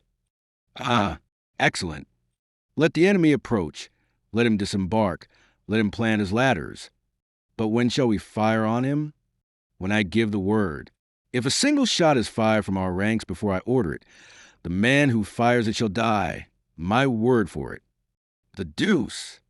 Civil war is war twice over. It is important, therefore, that it be not carried on like a hunting party. Let Messrs. Les Bordelais laugh, and laugh yourselves if it amuses you, but don't laugh until I give the word. The lieutenant retired to transmit Queneau's commands to the other officers, who looked at one another in amazement. There were two men in the governor, the courteous gentleman and the implacable soldier. Queneau's returned to take supper with Nanon, but the supper was put ahead 2 hours, as he determined not to leave the ramparts from dusk till dawn. He found Nanon running through a pile of letters. "You can defend the place with confidence, dear Queneau," said she, "for it won't be long before you are reinforced. The king is coming. Monsieur de la Meilleraie is coming with his army, and Monsieur d'Epernon is coming with 15,000 men. But meanwhile, they have a week or 10 days before them. Nanon," added Queneau with a smile, "our St. George is not impregnable. Oh, while you are in command, I have no fear. Yes, but just because I am in command, I may be killed. Nanon, what would you do in that case? Have you thought about it?" "Yes," replied Nanon, smiling back at him. "Very good. Have your boxes ready. A boatman will be waiting at a certain spot. If you have to take the water, for my people who are good swimmers will be at hand, with orders not to leave you, and they will take you ashore. All precautions are useless, Queneau. If you are killed, I shall need nothing." Supper was announced 10 times. While they sat at table, Queneau rose and went to a window, which looked upon the river, and before the end of the repast, he left the table altogether. Night was beginning to fall. Nanon would have followed him. "Nanon," said he, "go to your room, and give me your word that you will not leave it. If I knew that you were outside, exposed to the slightest danger, I would not answer for myself. Nanon, my honor is at stake. Do not trifle with my honor." Nanon offered Queneau her carmine lips, more brilliant in hue from the pallor of her cheeks, and went to her room, saying, "I obey you, Queneau. I choose that enemies and friends alike should know the man I love. Go." Queneau left the room. He could not withhold his admiration from this strong nature, so quick to comply with his wishes, so responsive to his will. He had hardly reached his post ere the night came down, threatening and awe-inspiring, as it always is when it conceals in its dark depths a bloody secret. Queneau took up his position at the end of the esplanade, which overlooked the course of the stream and both its banks. There was no moon, A veil of dark clouds overhung the earth. There was no danger being seen, but it was almost impossible to see.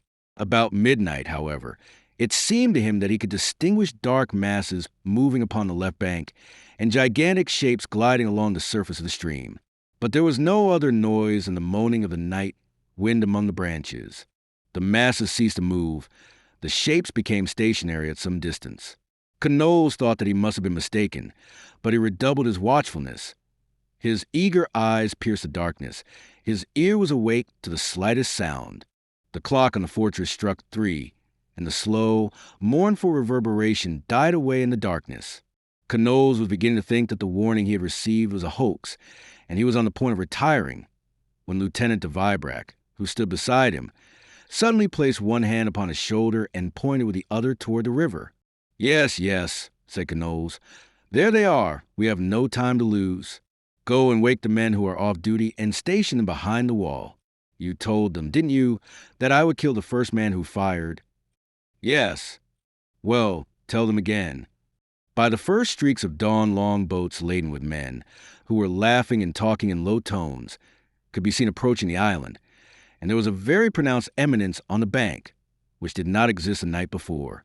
It was a battery of 6 guns which Monsieur de La Rochefoucauld had set up during the night, and the men in the boats had delayed their arrival because the battery was not ready to begin operations.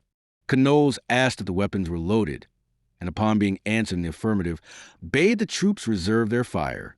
The boats came nearer and nearer, and there was soon light enough for Knowles to distinguish the crossbelts and peculiar hats worn by the Nivelles regiment, to which, as we know, he formerly belonged.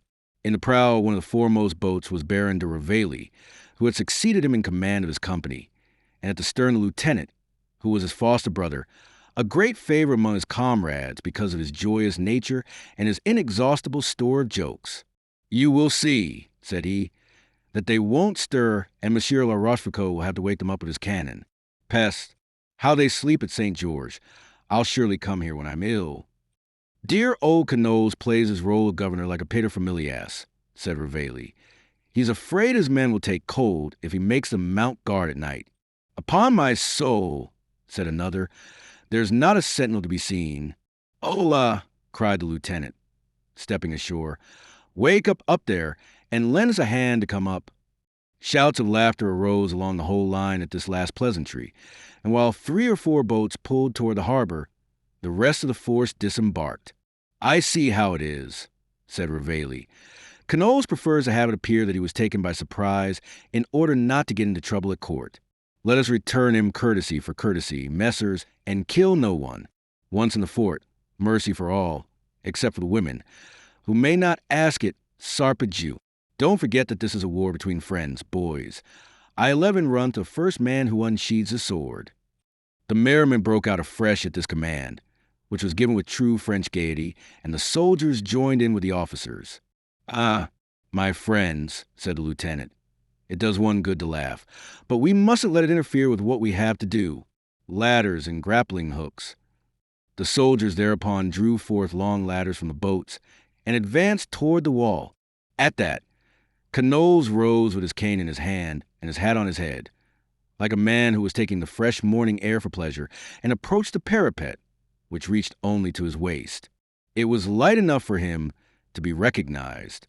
Ah, good morning, Nivelles, he said to the regiment. Good morning, Reveille. Good morning, Remanenck. Look, it's Knowles, exclaimed the young officers. Are you awake at last, Baron? Why, yes. What would you have? We live like the King of Yvetot here, early to bed and late to rise. But what the devil are you doing at this time of night? Pardieu, said Reveille, I should think that you might see. We are here to besiege you, that's all. Well, why are you here to besiege me? To take your old fort. Knowles began to laugh. Come, said Reveille, you surrender, don't you? But I must know first to whom I am surrendering. How happens it that Nivelles is serving against the king? Faith, my dear fellow, because we have turned rebels. On thinking it over, we concluded that Mazarin was a downright rascal, unworthy to be served by gallant gentlemen. So we went over to the princes. And you, my dear fellow, I am an enthusiastic Appernonist. Pshaw! Leave your people there and come with us." "Impossible, ho! Hands off the drawbridge chains down there. You know that those things are to be looked at from a distance, and it brings bad luck to touch them. Reveille, bid them not touch the chains, or I'll fire on them," continued Knowles, frowning. "And I warn you, Reveille, that I have some excellent marksmen." "Bah! You are joking," rejoined the captain. "Let yourself be taken. You are not in force." "I am not joking. Down with the ladders. Reveille, beware, I beg you, for it's the king's house you are besieging. St. George, the king's house. Pardieu, look up, and you will see the flag on the crown of the embankment. Come, push your boats off into the water, and put the ladders aboard, or I fire. If you want to talk, come alone or with Remenank, and we will breakfast together and talk as we eat. I have an excellent cook at Al St. George." Reveille began to laugh and encouraged his men with a glance. Meanwhile, another company was preparing to land. Knowles saw that the decisive moment had arrived, and, assuming the firm attitude and serious demeanor befitting a man burdened with so heavy a responsibility as his, he cried, "Halt there, Reveille! A truce to jesting, Remenank! Not another word or step, or I fire, as truly as the king's flag is above, and as your arms are raised against the lilies of France." Suiting the action to the threat, he overturned with his strong arm the first ladder that showed its head over the stones of the rampart. 5 or 6 men, more eager than their fellows, were already on the ladder and were overturned with it. They fell, and a great shout of laughter arose from besiegers and besieged alike. One would have said they were schoolboys at play. At that moment, a signal was given to indicate that the besiegers had passed the chains drawn across the mouth of the harbor. Reveille and Remenank at once seized a ladder and prepared to go down into the moat, shouting, "This way, Nivelles! Escalade! Escalade! Up! Up!" "My poor Reveille," cried Knowles, "I beseech you to stop where you are." But at the same instant the shore battery, which had kept silent hitherto, flashed and roared, and a cannonball plowed up the dirt all around Knowles. "Go to," said Knowles, extending his cane. "If you will have it so, fire, my lads, fire all along the line." Thereupon, although not a man could be seen, a row of muskets appeared. Pointing down at the parapet, a girdle of flame enveloped the crown of the wall, while the detonation of 2 huge pieces of artillery answered Monsieur de la Rochefoucauld's battery. 60 men fell, but their fall, instead of discouraging their comrades, inspired them with fresh ardor. The shore battery replied to battery on the rampart. A cannonball struck down the royal standard, and another killed one of Knowles' lieutenants named Delboyne. Knowles looked around and saw that his men had reloaded their weapons. "Fire!" he cried, and the order was executed as promptly as before. 10 minutes later, not a single pane of glass was left on the island. The stones trembled and burst in pieces. The cannonballs knocked holes in the walls and were flattened on the great flags. A dense smoke overhung the fort, and the air was filled with shrieks and threats and groans. Knowles saw that Monsieur de la Rochefoucauld's artillery was doing the greatest amount of damage. "Vibrac," said he, "do you look out for Reveille and see that he doesn't gain an inch of ground in my absence. I am going to our battery." He ran to the 2 pieces which were returning Monsieur de la Rochefoucauld's fire, and himself attended to loading and sighting them. In an instant 3 of the 6 guns on shore were dismounted, and 50 men were stretched on the ground. The others, who were not anticipating such a resistance, began to scatter and fly. Monsieur de la Rochefoucauld, trying to rally them, was struck by a fragment of stone, which knocked his sword out of his hands. Knowles, content with this result, left the captain of the battery to do the rest, and ran back to repel the assault, which was continued by the Nivelles regiment, supported by Espagnet's men. Vibrac had maintained his ground, but had received a bullet in his shoulder. Knowles, by his mere presence, redoubled the courage of his troops, who welcomed him with joyful shouts. "Pray, pardon me," he cried to Reveille, "for leaving you for a moment. My dear friend, I did it, as you may see, to dismount Monsieur de la Rochefoucauld's guns. But be of good cheer. Here I am again." As the captain, who was too excited to reply to the jest, indeed, it may be that he failed to hear it amid the terrific uproar of artillery and musketry, led his men to the assault for the 3rd time, Knowles drew a pistol from his belt and taking aim at his former comrade, now his enemy, fired. The ball was guided by a firm hand and sure eye. It broke Revelli's arm. "Thanks, Canolles," he cried, for he saw who fired the shot. "Thanks. I will pay you for that." Notwithstanding his force of will, the young captain was forced to halt, and his sword fell from his hands. Remenink ran to him and caught him in his arms. "Will you come into the fort and have your wound dress, Revelli?" cried Canolles.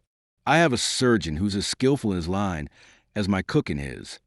No, I return to Bordeaux. But expect me again at any moment, for I will come, I promise you. The next time, however, I will select my own hour." "Retreat! Retreat!" cried Remenink. "They are running over yonder. Au revoir, Canolles. You have the first game." Remenink spoke the truth. The artillery had done tremendous execution among the forces on shore, which had lost 100 men, or more. The naval contingent had fared little better. The greatest loss was sustained by the Nivelles regiment, which, in order to uphold the honor of the uniform, had insisted upon marching ahead of Despagnates's citizen soldiers. Canolles raised his pistol. "Cease firing," said he. "We will let them retreat unmolested. We have no ammunition to waste."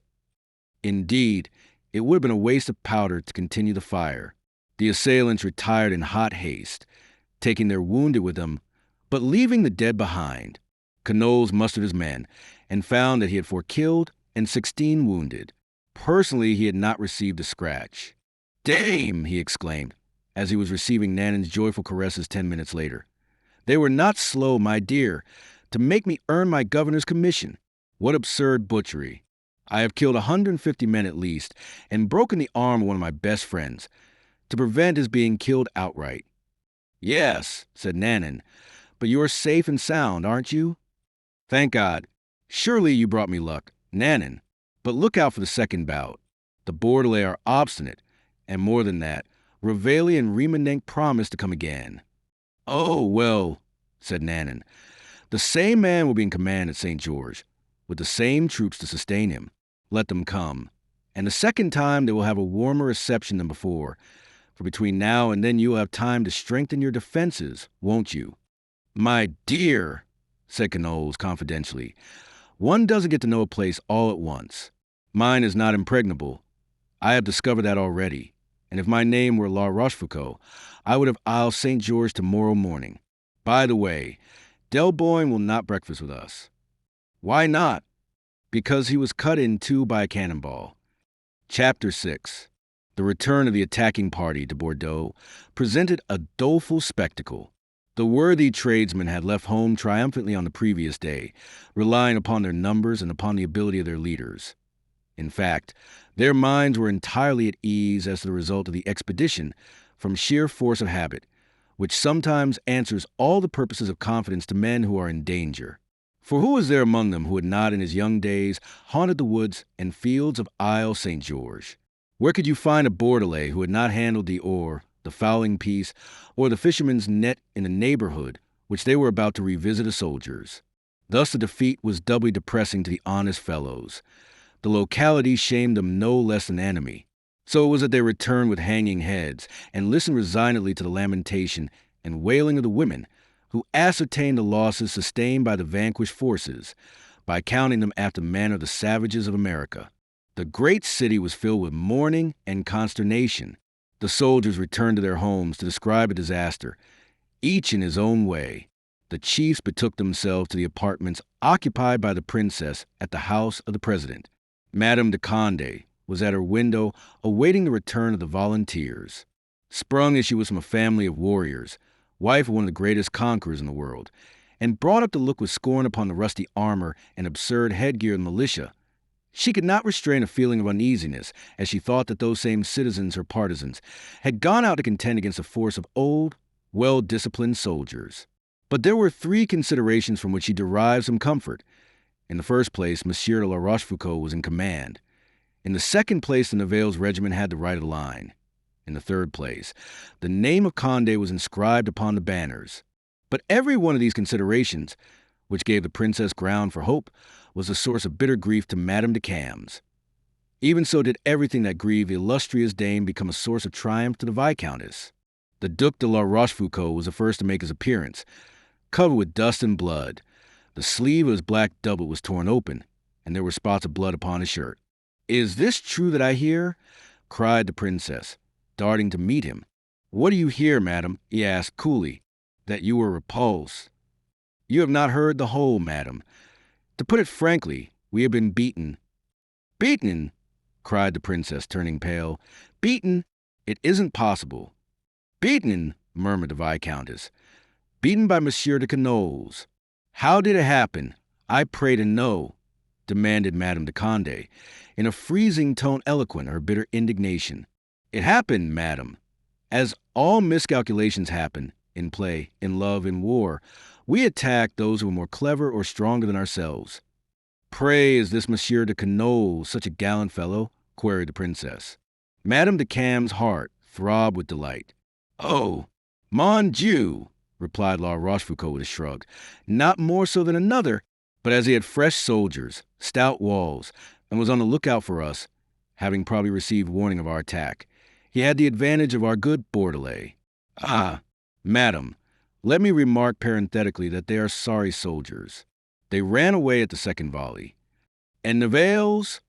cried Claire, heedless of the imprudence of such a demonstration. "Madam," replied La Rochefoucauld, "the only difference between Nivelles and the militia is that the militia ran away and Nivelles fell back. The only thing we lack now is to lose Vayres." "I don't say that we shall not," retorted La Rochefoucauld coolly. "Beaten!" exclaimed the princess, tapping the floor with her foot. "Beaten by upstarts, commanded by Monsieur de Canoles. The very name is absurd." Claire blushed to the whites of her eyes. "You think the name absurd, madam," rejoined the Duke, "but Monsieur de Mazarin thinks it sublime. And I should almost venture to say," he added with a swift, keen glance at Claire, "that he's not alone in his opinion. Names are like colors, madam," he continued with his bilious smile. "There's no accounting for taste concerning them. Do you think Richness is the man to allow himself to be whipped?" "Why not? I have allowed myself to be whipped. We must wait until the vein of bad luck is exhausted. War's a game. One day or another we shall have our revenge." "This wouldn't have happened," said Madame de Tourville, "if my plan had been adopted." "That's very true," said the princess. "They are never willing to do what we suggest, on the ground that we are women and know nothing about war.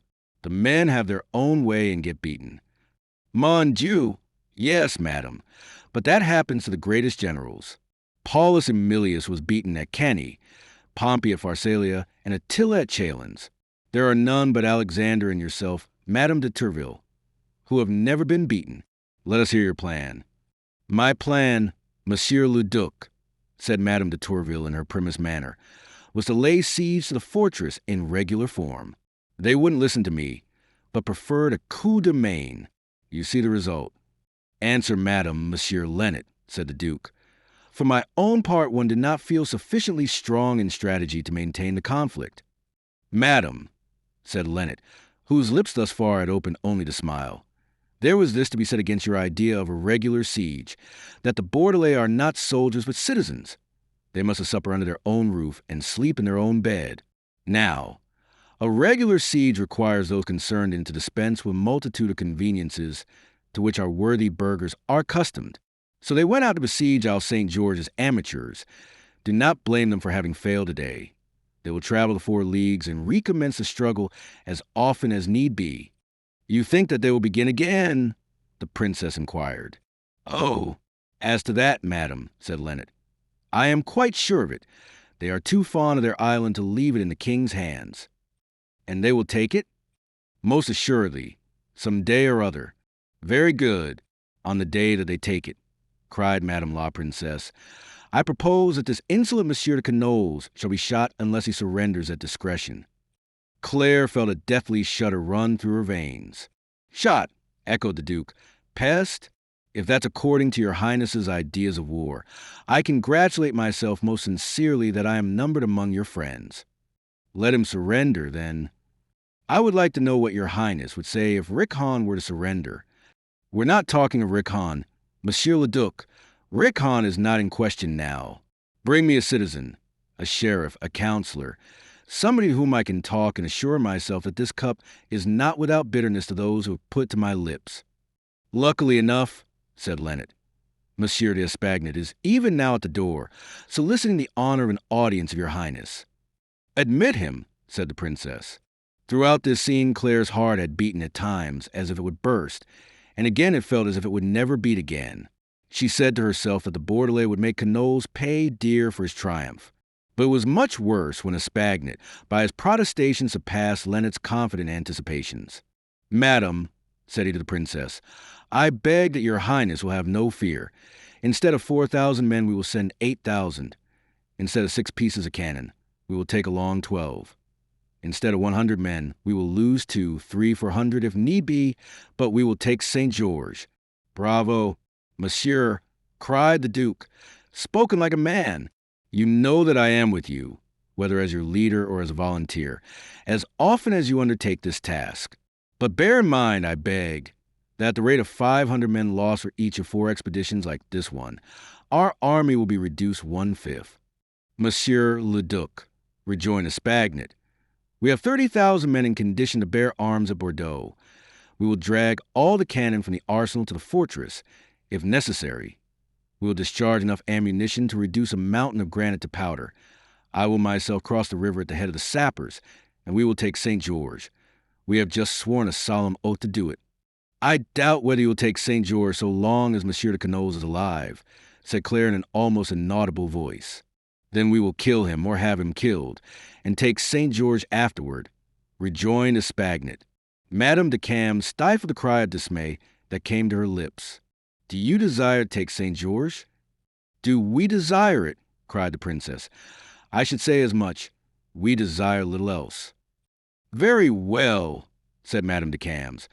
"Let me have my way, and I will put the place in your hands." "Bah!" exclaimed the princess. "You promised much the same thing once before and failed." "I promised your highness to make an attempt to win over Monsieur de Quenouille. That attempt failed because I found Monsieur de Quenouille inflexible. Do you expect to find him more easy to approach after his triumph? No. For that reason I did not say this time that I would turn over the governor to you, but the place itself." "How so?" "By admitting your soldiers into the very heart of the fortress." "Are you a fairy, madam, that you undertake such a task?" La Rochefoucauld asked her.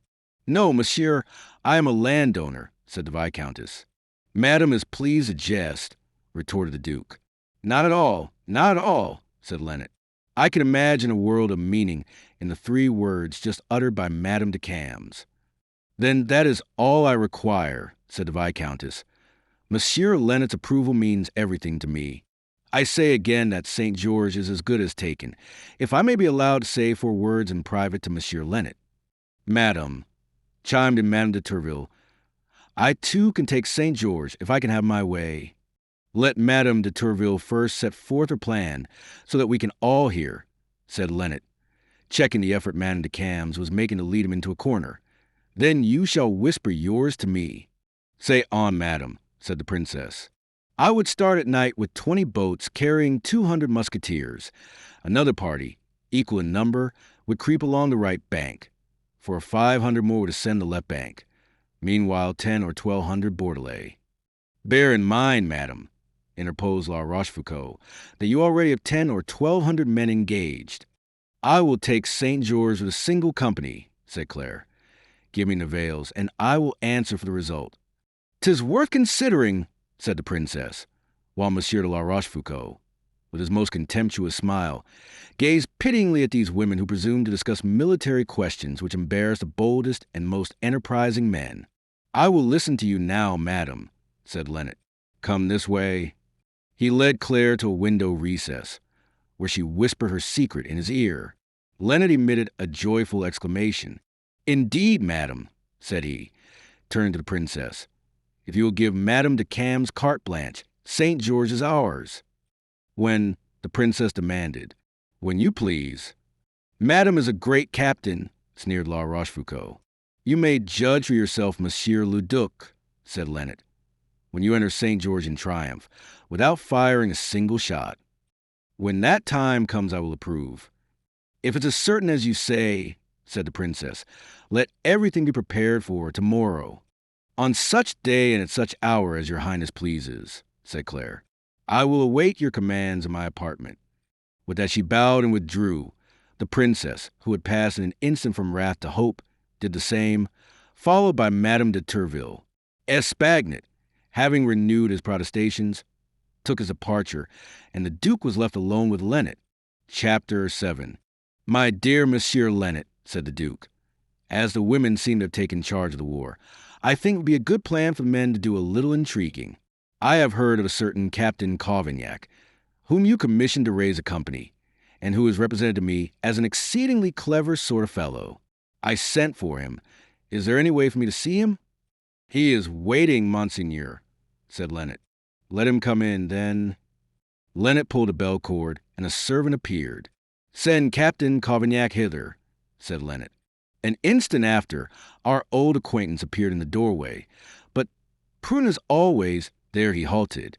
"Come hither, Captain," said the Duke. "I am Monsieur le Duc de la Rochefoucauld." "I know you perfectly well, Monseigneur," said Cavaignac. "Ah, so much the better. Then, you received a commission to raise a company." "It is raised." "How many men have you at your disposal?" 150. "Well armed and equipped?" "Well armed, poorly equipped. I looked out for the weapons first of all, as the most essential thing. As to their equipment, as I am a very disinterested youth, and as I am moved principally by my affection for messers less princes, I came rather short of money, Monsieur Lennet having given me but 10,000 livres." "You have enrolled 150 men with 10,000 livres?" "Yes, Monseigneur. That's a marvelous achievement. I have methods known to myself alone, Monseigneur, to which I have resorted." "Where are your men?" "They are here. You'll see a fine company, Monseigneur, especially in respect to their morals. All men of rank, not a single nobody among them." Monsieur de la Rochefoucauld walked a window and saw in the street 150 individuals of all ages, sizes, and conditions drawn up in 2 lines and kept in place by Ferguson, Barabbas, Caratal, and their 2 colleagues, arrayed in their most magnificent attire. The rank and file resembled a party of bandits much more nearly than a company of soldiers. As Cavaignac had said, they were very much out at elbows, but remarkably well armed. "Have you received any orders concerning the place where your men are to be stationed?" the Duke inquired. "I have been ordered to lead them to Vayres, and I am simply awaiting the ratification of that order by Monsieur le Duc to turn over my company to Monsieur Richon, who is expecting its arrival. But do not you remain at Vayres with them." "My principles, Monseigneur, forbid my ever doing such a foolish thing as to shut myself up within 4 walls, when I am at liberty to go where I please. I was born to lead the life of the patriarchs." "Very good. Go where you choose, but dispatch your men to Vayres as soon as possible." "Then they are really to form part of the garrison of that place?" "Yes." "Under Monsieur Richon's orders?" "Yes." "But, Monseigneur, what are my men to do in the fort, where there are already about 300 men? You are very inquisitive." "Oh, it's not mere curiosity that makes me ask, Monseigneur. It is fear." "What are you afraid of?" "That they will be condemned to inaction, which would be a great pity. Any man makes a mistake who allows a good weapon to rust." "Don't be alarmed, Captain. They won't rust. In a week they will have a chance to fight. In that case they may be killed." "It's very likely, unless, in addition to your secret method of recruiting soldiers, you have a secret method of making them invulnerable." "Oh, it's not that. But before they are killed, I would like to have them paid for." "Didn't you tell me that you had received 10,000 livres?" "Yes, on account. Ask Monsieur Lennet. He is a man of method, and I am sure he will remember our agreement." The Duke turned to Lennet. "It is true, Monsieur le Duc," said the straightforward counselor. "We gave Monsieur Cavaignac 10,000 livres by way of advance of first outlay, but we promised him 100 crowns per man." "In that case," said the Duke, "we owe the captain 35,000 francs?" "Just so, Monseigneur. They will be given you. Might it not be done now, Monsieur le Duc?" "No, impossible." "Why so?" "Because you are one of us, and strangers must be settled with first of all." You understand that only those people we fear have to be coaxed. An excellent maxim, said Cavaignac. In all bargain, however, it is customary to fix a time for payment. Very well, let us say a week, said the Duke. A week it is, said Cavaignac. But suppose that when the week is elapsed we have not paid, suggested Lennet. In that case, I resume control of my men. That is no more than fair, the Duke agreed, and I can do what I choose with them? Of course, as they belong to you. But, Lennet began. Nonsense, said the Duke in a low tone, when we have them safely shut up in Vayres. I don't like this sort of bargain, said Lennet, shaking his head. They are very common in Normandy, said Cavaignac. They are called conditional sales. Is it agreed? Asked the Duke. It is, Cavaignac replied. When will your men start? At once, if you so order. I do so order. Then they are off, Monseigneur. The captain went down into the street and said 2 words in Ferguson's ear, and the Cavaignac company, followed by all the idlers whom its strange appearance had attracted, marched away toward the harbor, where the 3 boats were waiting which would transport up the Dordogne to Vayres, while its commander, faithful to the principle of freedom of action just enunciated by him to Monsieur de La Rochefoucauld, stood watching his men affectionately as they moved away. Meanwhile, the Viscountess in her own apartments was sobbing and praying. Alas, she moaned, I could not save his honor unimpaired, but I will at least save the appearance of honor. He must not be conquered by force. For I know him so well that I know that he would die in defense of place. It must be made to seem to him that he is overcome by treason. Then, when he knows what I have done for him, and, above all, my object in doing it, beaten as he is, he will bless me still. Consoled by this hope, she rose, wrote a few words which she hid in her breast, and returned to Madame la Princesse, who had sent to ask her to go with her to look to the needs of the wounded and carry consolation and material assistance to the widows and orphans. Madame la Princesse called together all who had taken part in the expedition, in her own name and that of the D.C. Dingian. She praised the exploits of those who had distinguished themselves, talked a long time with Reveille, who, although he carried his arm in a sling, declared his readiness to begin again the next morning, laid her hand upon a Spagnet's shoulder, and told him that she looked upon him and his gallant Bordelais as the firmest supporters of her party. In fine, she succeeded so well in inflaming their minds that the most disheartened swore that they would have their revenge, and would have started for Alsace St. George on the instant. No, not at this moment, said the princess. Take today and tonight for rest, and day after tomorrow you shall be in possession there forever. This assurance was welcomed by noisy demonstrations of warlike ardor. Every shout sank deep into the heart of the Viscountess, for they were like so many daggers threatening her lover's existence. You hear what I have agreed, Claire, said the princess. It is for you to see that I do not break my word to these good people. Never fear, madam, was the reply. I will perform what I have promised. That same evening, a messenger set out in hot haste for St. George. 8. The next day, while Quenouille was making his morning round, Vibrac approached him and handed him a note and a key which had been brought to fortress during the night by a strange man, who left them with the lieutenant of the guard, saying that there was no reply. Quenouille started as he recognized the handwriting of Madame de Cambes, and his hand trembled as he broke the seal. This is what the letter contained. In my last note, I gave you warning that St. George would be attacked during the night. In this, I warn you that St. George will be taken tomorrow. As a man, as an officer of the king, you run no other risk than that of being made prisoner. But Mademoiselle de Lartigues is in a very different situation, and the hatred which is entertained for her is so great that I would not answer for her life if she should fall into the hands of the Bordelais. Therefore persuade her to fly. I will furnish you with the means of flight.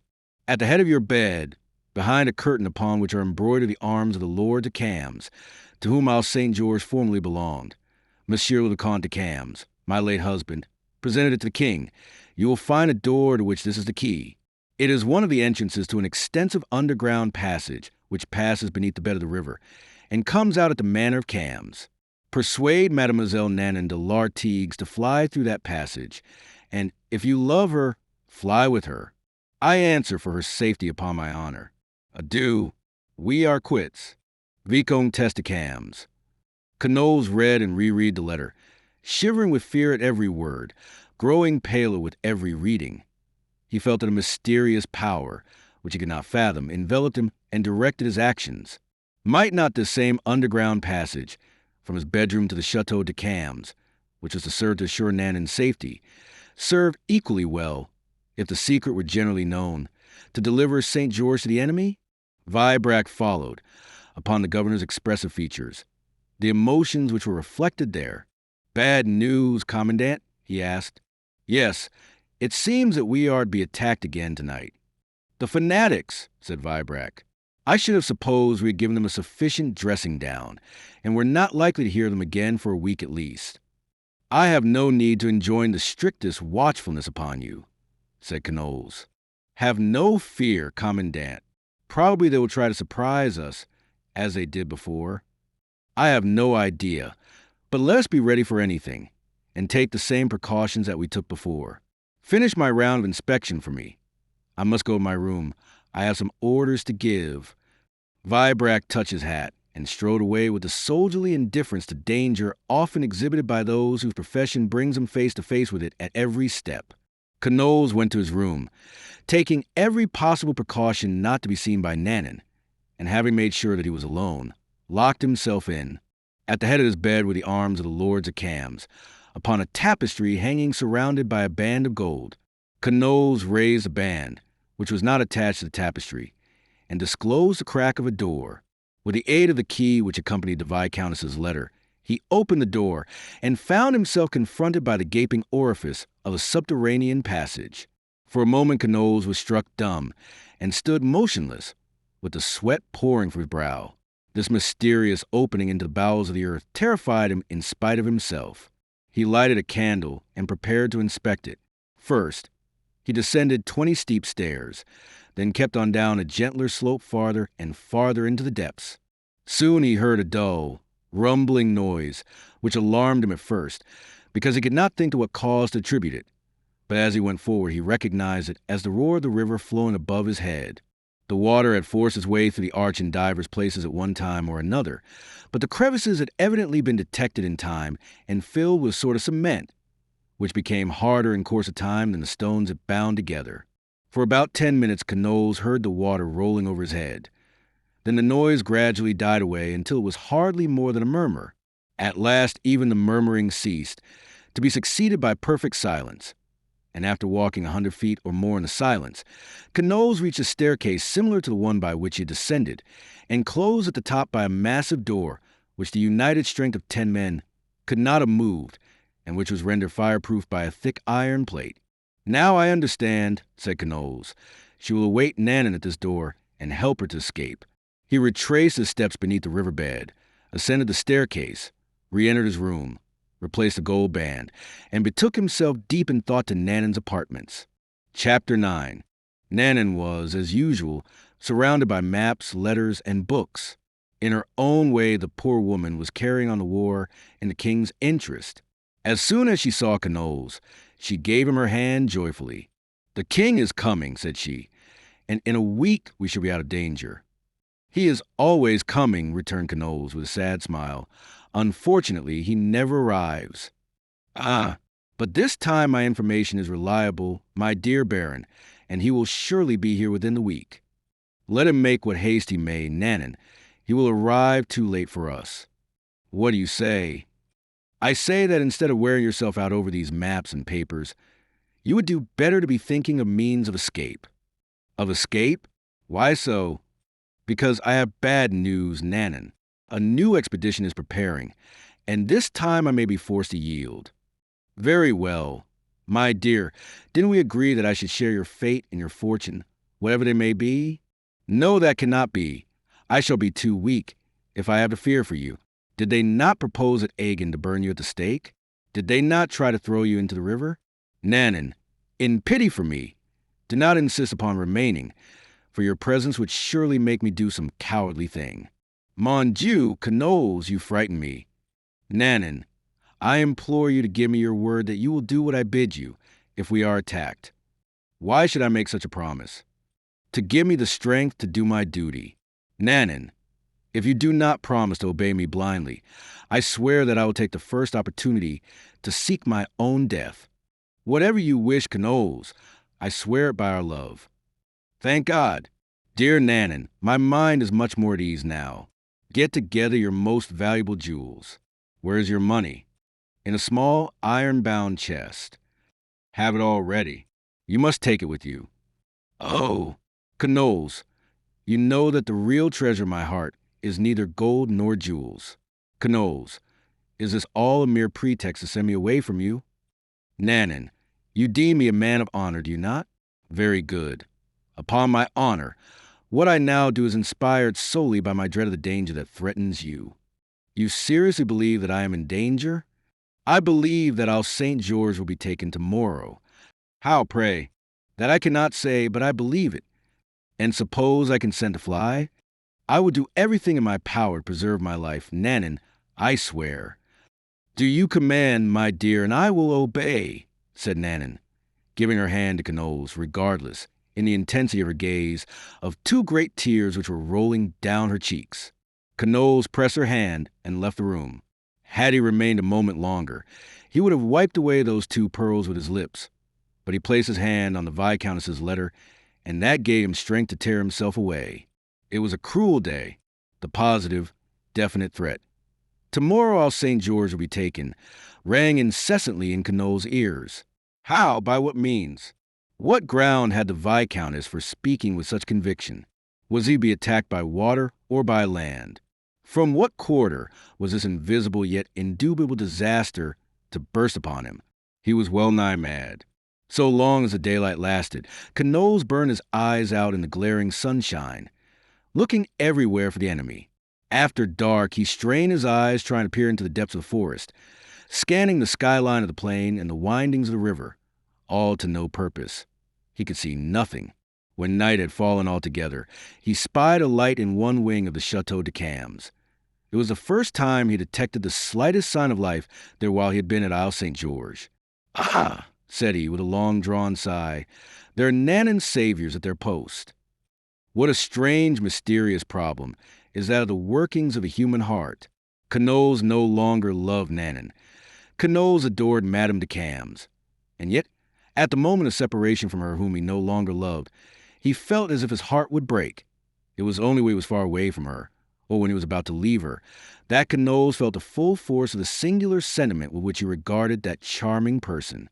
Every man in the garrison was on duty upon the ramparts.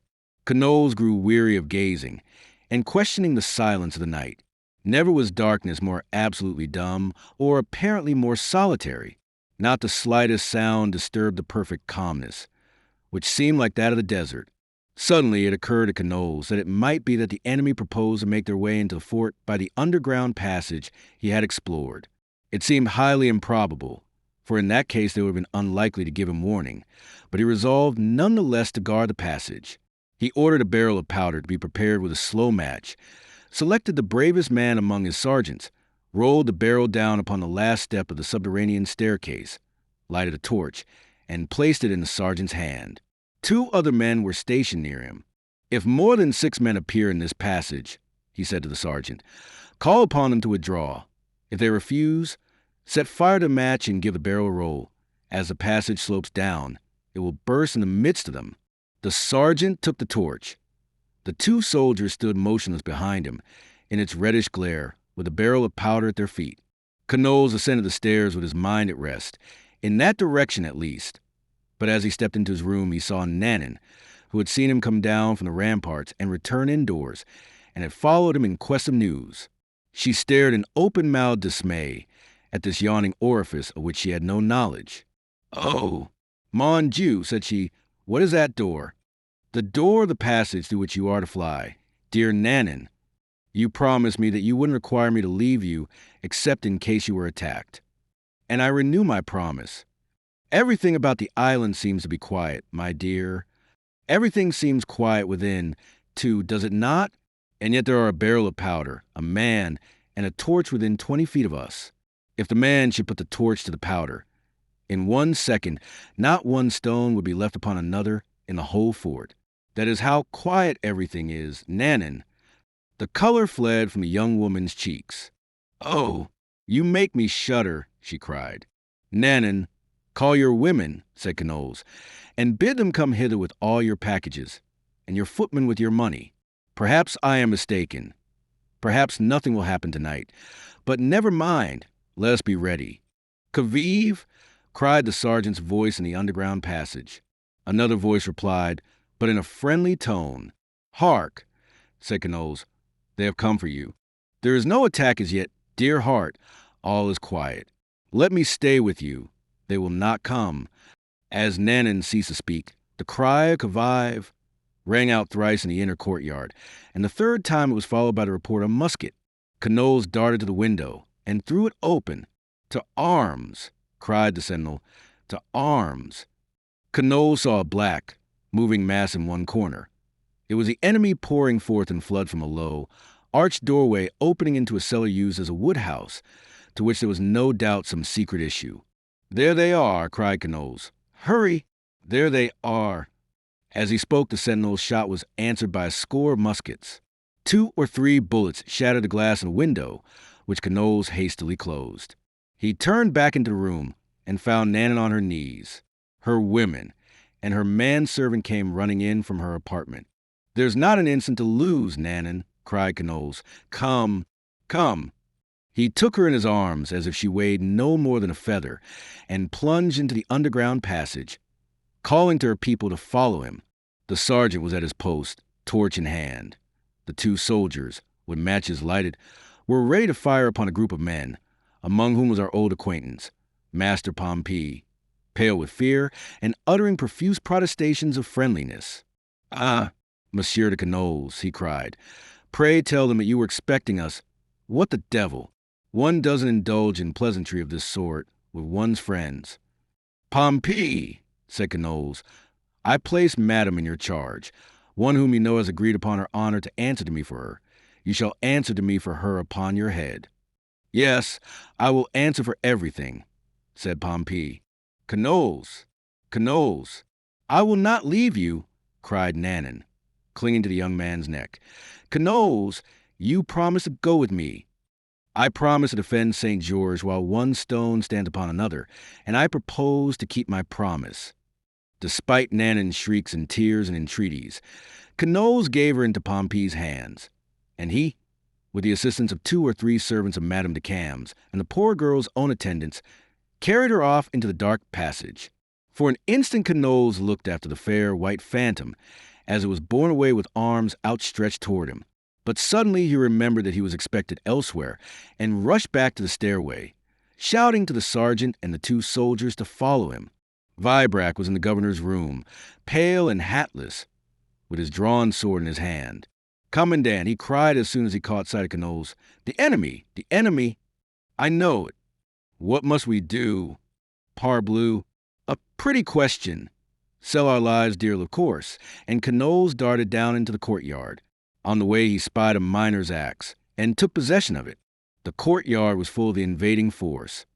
60 soldiers of the garrison stood in a group, trying to fend the door leading to the governor's apartments, in the direction of the ramparts. There was much shouting and firing, and it was evident that fighting was in progress everywhere. "Commandant! Here's the commandant!" cried the soldiers when they saw Knowles. "Yes," he shouted back, "the commandant has come to die with you. Courage, my lads, courage. They have surprised us by treachery, because they couldn't whip us in a fair fight." "All's fair in war," said the mocking voice of Reveille, who, with his arm in a sling, was urging his men on to take Knowles. "Surrender, Knowles, surrender, and you shall have good terms." "Ah, is it you, Reveille?" was the reply.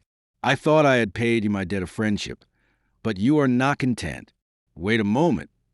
As he spoke, Knowles darted forward 5 or 6 steps and hurled the axe he held in his hand at Reveille with such force that it cut through the helmet and gorge of a militia officer who stood beside the captain of Nivelles, and who fell dead.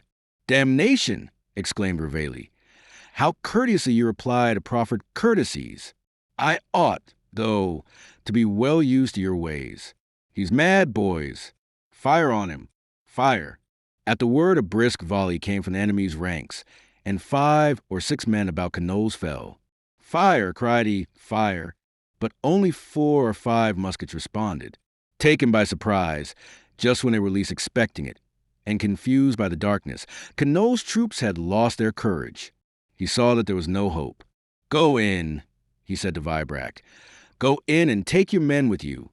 We will barricade ourselves, and we won't surrender at all events until they have carried the fort by assault." "Fire!" shouted 2 new voices, those of Espagnet and La Rochefoucauld. "Remember your dead comrades, who are crying out for vengeance." Fire! The storm of lead came whistling again about Canolles without touching him, but decimating his little troop once more. "Back!" cried Vibrac. "Back!" "At them! At them!" cried Reveille. "Forward, my lads, forward!" His men obeyed and rushed forward. Canolles, with hardly more than half a score men, sustained the shock. He had picked up a dead soldier's gun and used it as a club. The soldiers entered the governor's house, Vibrac and he bringing up the rear. With their united efforts, they succeeded in closing the door, despite the efforts of the assailants to prevent them, and secured with an enormous barbed iron. There were bars at the windows. "Axes, crowbars, cannon if necessary," cried the voice of Duc de la Rochefoucauld. "We must take them all dead or alive." His words were followed by an appalling discharge.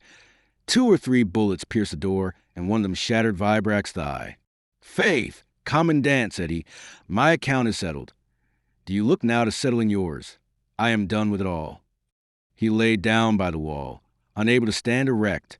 Canolles glanced about him. A dozen men were still in fighting trim, among them the sergeant he had stationed in the underground passage. "The torch," said Canolles. "What did you do with the torch?" "I threw it down beside the barrel, Commandant." "Is it still burning?" "Probably." "Good. Send out all your men through the rear doors and windows. Obtain for them and for yourself the best terms you can. The rest is my affair." "But, Commandant—" "Obey!" The sergeant bent his head and bade his soldiers follow him. In a twinkling, they all disappeared toward the rear of the house. They understood the purpose Canolles had in mind, and were not all solicitous to be blown up with him. Canolles listened for an instant. They were at work on the door with axes, but the fusillade did not abate. They were firing at random, mostly at the windows, where they thought that the besieged might be lying in ambush. Suddenly a loud shout announced that the door had yielded, and Canolles heard the assailants rushing from room to room with cries of joy. "Ah me," he muttered. 5 minutes hence these cries of joy will change to shrieks of despair."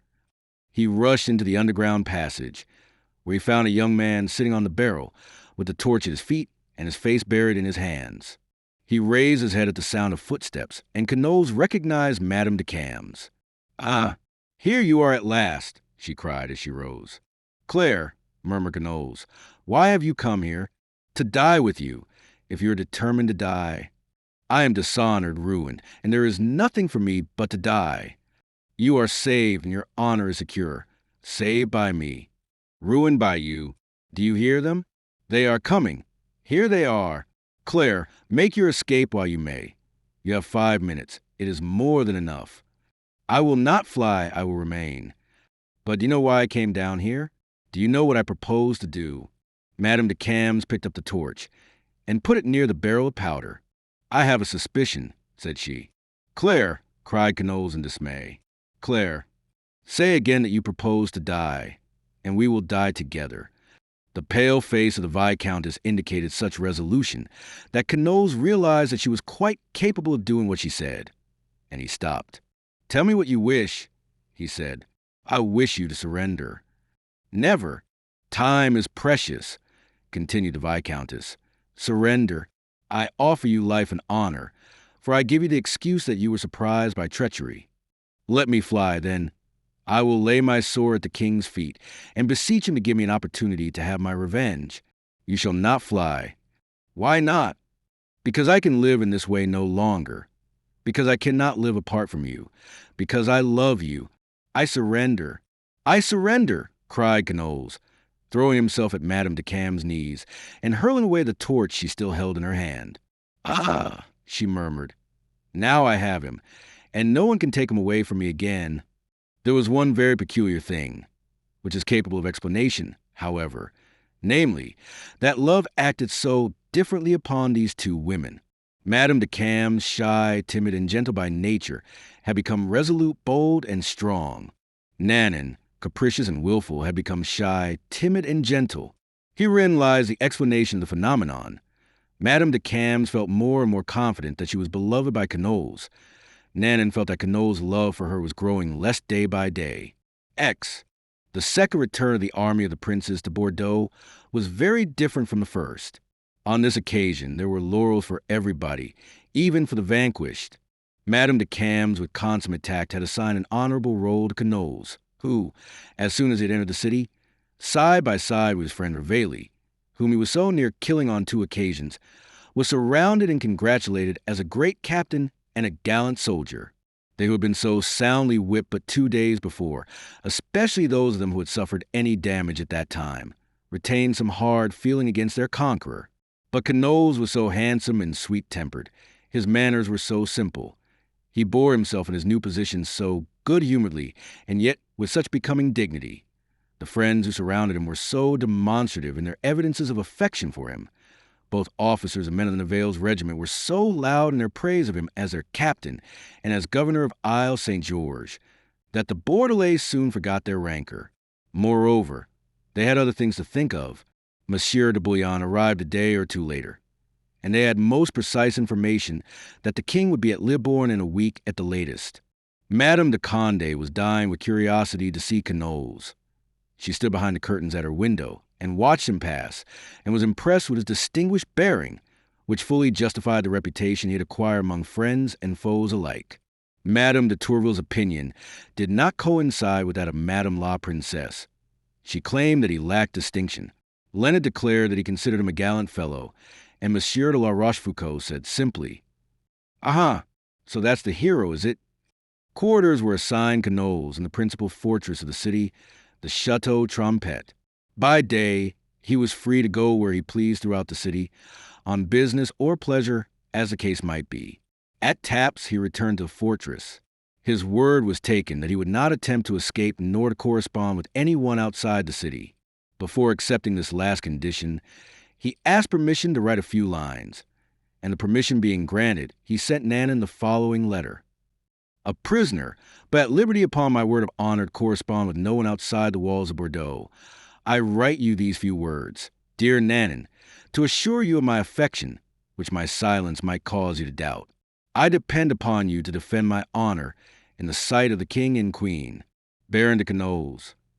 In these very mild conditions, the influence of Madame de Cambes was very perceptible. It was 4 or 5 days before he came to the end of the banquets and festivities of all sorts, with which his friends entertained him.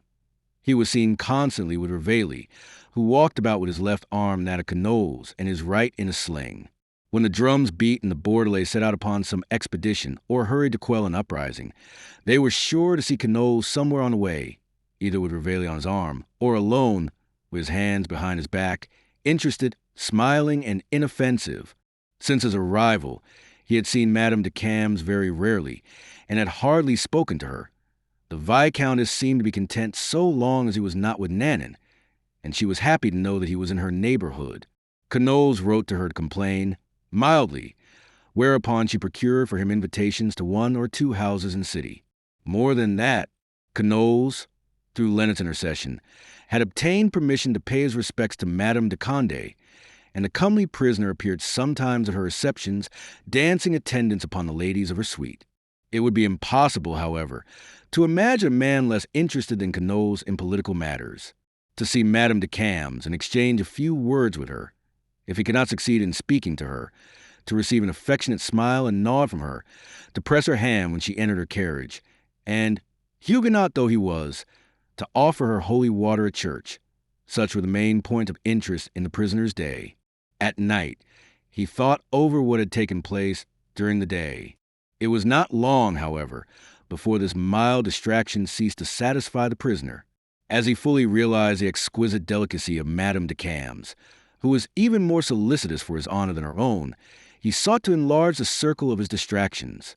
In the first place, he fought with an officer of the garrison and with 2 bourgeois, which helped to while away a few hours. But as he disarmed one of his opponents and wounded the others, that form of amusement soon failed him for lack of persons disposed to amuse him. Then he indulged in one or two little love affairs. This was not to be wondered at, for not only was Canoles, as we have said, an extremely well-favored youth, but since he had been a prisoner, he had become immeasurably more interesting. For 3 whole days, and the morning of the 4th his captivity was the talk of the town. More could hardly be said that of Monsieur le Prince. One day, when Canoles hoped to see Madame de Cambes at church, and when Madame de Cambes, perhaps for fear of meeting him there, did not appear, as he stood at his post by the pillar, he offered the holy water to a charming creature whom he had not before seen. It was not the fault of Canoles, but of Madame de Cambes. For she had come, he would have thought of none but her, would have seen none but her, and would have offered holy water to none but her. That same day, as he was wondering in his own mind who the charming brunette could be, he received an invitation to pass the evening with Lévy, the avocat general, the same man who had undertaken to interfere with the entry of Madame la Princesse, and who, in a capacity of upholder of the royal authority, was detested almost as cordially as Monsieur d'Epernon. Canoles, who felt more and more imperatively the need of being amused, accepted the invitation with thankfulness, and betook himself to the avocat general's house at 6 o'clock. The hour may seem strange to our modern entertainers, but there were 2 reasons why Canoles made his appearance so seasonably. In the first place, as people in those days dined at noon, evening parties began vastly earlier. In the second place, as Canoles invariably reported at Chateau Trompette as early as half after 9, he must needs arrive among the first if he wished to do anything more than show himself for a moment. As he entered the salon, he uttered an exclamation of delight. Madame Lévy was no other than the bewitching brunette to whom he so gallantly presented the holy water that very morning. Canoles was greeted in the avocat general's salon as a royalist who had been tried and found not wanting. He had no sooner been presented than he was overwhelmed with compliments fit to turn the head of one of the 7 wise men of Greece. His defense at the time of the first attack was compared with that of Horatius' codes, and his final defeat to the fall of Troy brought about by the artifices of Ulysses. "My dear Monsieur de Canoles," said the avocat general, "I know from the best authority that you've been much talk of at court, and that your gallant defense has covered you with glory. The Queen has declared that she will exchange you as soon as possible, and that when you return to her service it shall be as colonel or brigadier. Now, do you wish to be exchanged?" "Faith, monsieur," replied Canoles, with a killing glance at Madame Lévy, "I assure you that I desire nothing so much as that the Queen will not hurry. She would have to exchange me for a sum of money, or for some good soldier. I am not worth the expense of the one, nor do I deserve the honor of the other. I will wait until Her Majesty has taken Bordeaux, where I am extremely comfortable just at present. Then she will have me for nothing." Madame Lévy smiled affably. "The devil!" said her husband. "You speak very lukewarmly of your freedom, Baron. Well, why should I get excited over it? Do you imagine that it would be very agreeable for me to return to active service, where I am exposed day after day to the risk of killing some of my dearest friends?" "But what sort of life are you leading here?" rejoined the avocat general. "A life altogether unworthy of a man of your caliber, taking part in no council and in no enterprise of good cause, forced to see others serving the cause in which they believe, while you sit with folded arms, useless to yourself and to everybody else. The situation ought to be burdensome to you." Canoles looked at Madame Lévy, who happened to be looking at him. "No," said he, "you are mistaken. I am not bored in the least. You busy yourself with politics, which is a very wearisome pursuit, while I make love, which is very amusing.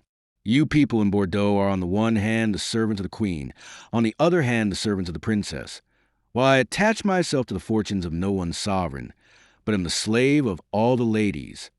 The retort was much enjoyed, and the mistress of the house expressed her opinion of it by a smile. Soon they sat down at the card tables, and Madame Lévy went shares with Canoles against her husband, who lost 500 pistoles. The next day the populace, for some unknown reason, thought best to organize an émeute. A partisan of the prince's, somewhat more fanatical in his devotion than his fellows, proposed that they should go and throw stones at Monsieur Lévy's windows. When the glass was all broken, another proposed to set fire to his house.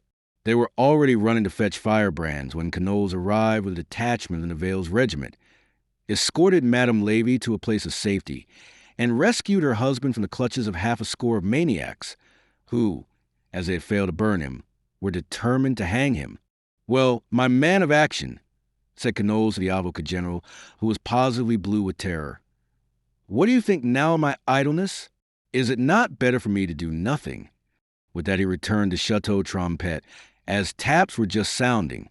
He found there upon his table a letter, the shape of which made his heart beat faster, and the writing made him jump. It was written by Madame de Cambes. Canolles hastily opened it and read, "Tomorrow, about 6 in the evening, be at the Carmelite church, alone, and go to the first confessional on the left as you enter. You will find the door open." "Well, that's an original idea," said Canolles. There was a postscript. "Do not boast," it said, "of having been where you were yesterday and today. Bordeaux is not a royalist city, remember, and the fate Monsieur Avocat General would have suffered but for you should make you reflect." "Good," said Canolles. "She is jealous. And so, whatever she may say, I did very well to go to Monsieur Lévy's yesterday and today." Chapter 11. It must be said that since his arrival at Bordeaux, Canolles had undergone all the torture of unrequited love. He had seen the Viscountess courted and caressed and flattered, while he himself was forbidden to devote himself to her, and had to take what comfort he could in an occasional glance bestowed upon him by Claire when the gossips were looking the other way. After the scene in the underground passage, after the passionate words they had exchanged at that critical moment, the existing state of things seemed to him to denote something worse than lukewarmness on her part. But as he felt sure that beneath her cold exterior she concealed a real and deep affection for him, he looked upon himself as the most to be pitied of all happy lovers that ever lived. His frame of mind is easily understood.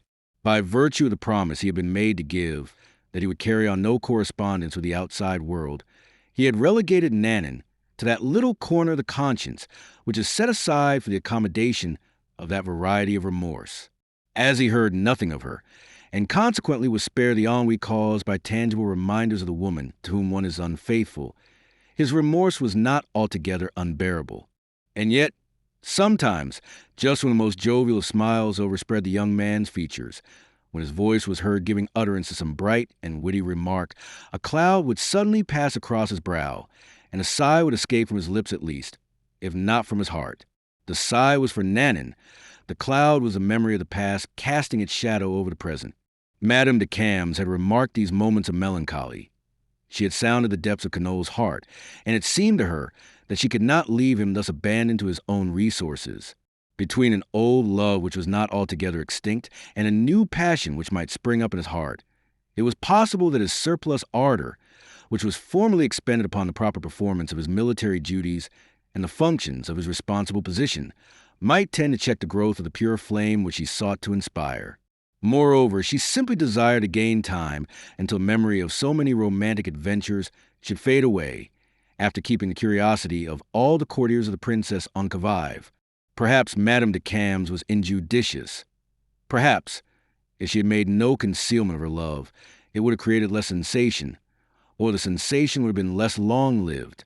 But Lennet was the one who followed the progress of this mysterious passion with the most attention and success. For some time as observant I had detected its existence without feeling sure of its object, nor had he been able to guess its precise situation, whether it was or was not reciprocated. But Madame de Cambes, sometimes tremulous and hesitating, sometimes firm and determined, and almost always indifferent to pleasures which those about her enjoyed, seemed to him to be stricken to the heart in very truth. Her warlike ardor had suddenly died away. She was neither tremulous, nor hesitating, nor firm, nor determined. She was pensive, smiled for no apparent motive, wept without cause, as her lips and her eyes responded to the vagaries of her thought, the contrary impulses of her mind. This transformation had been noticeable for 6 or 7 days only, and it was 6 or 7 days since Canolles was taken prisoner. Therefore there was little doubt that Canolles was the object of her love. Lennet, be it understood, was quite ready to further a passion which might some day result in enrolling so gallant a warrior among the partisans of Madame la Princesse. Monsieur La Rochefoucauld was perhaps farther advanced than Lennet in the exploration of Madame de Cambes' heart. But the language of his gestures and his eyes, as well as his mouth, was so closely confined to what he chose to permit them to say that no one could say whether he himself loved or hated Madame de Cambes. As to Canolles, he did not mention his name or look at him, or take any more notice of him than if he had not existed.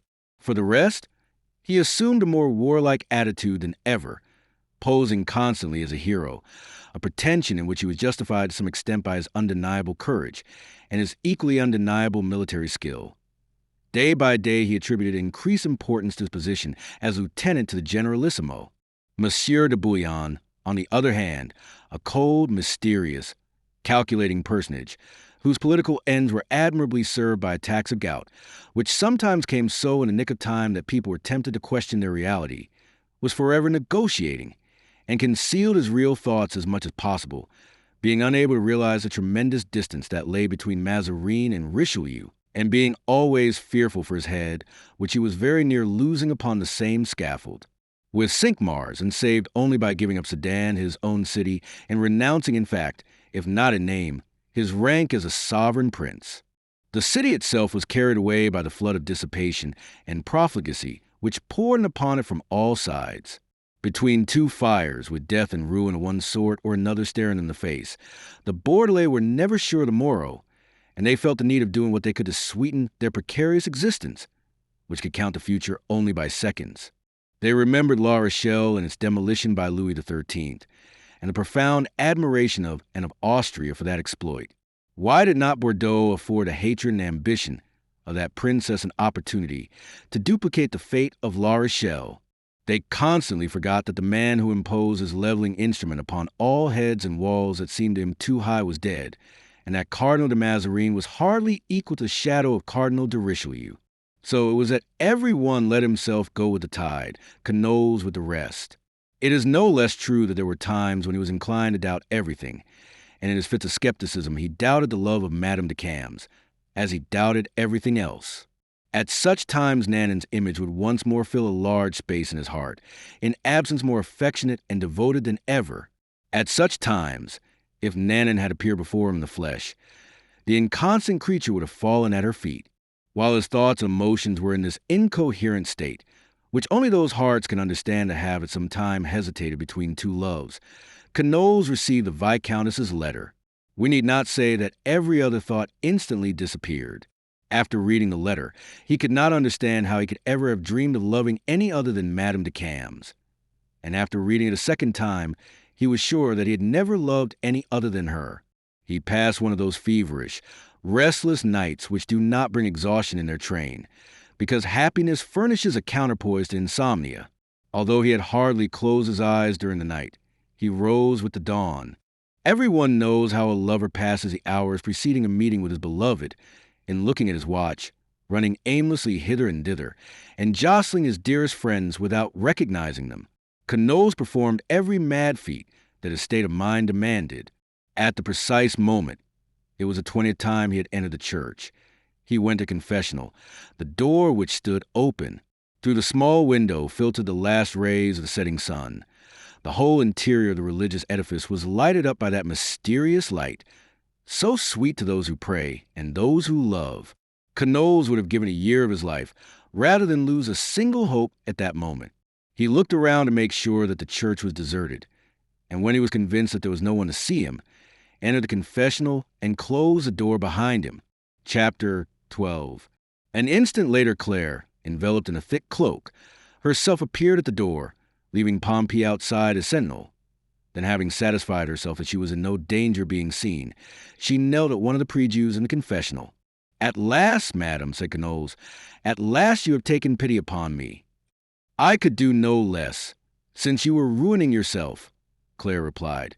It disturbed her peace of mind to tell even so harmless a falsehood as that at the tribunal of truth. "I am to understand then, madam," said Canolles, "that I owe the favor of your presence here to no other sentiment than compassion. Surely you will agree that I was entitled to expect something more than that from you."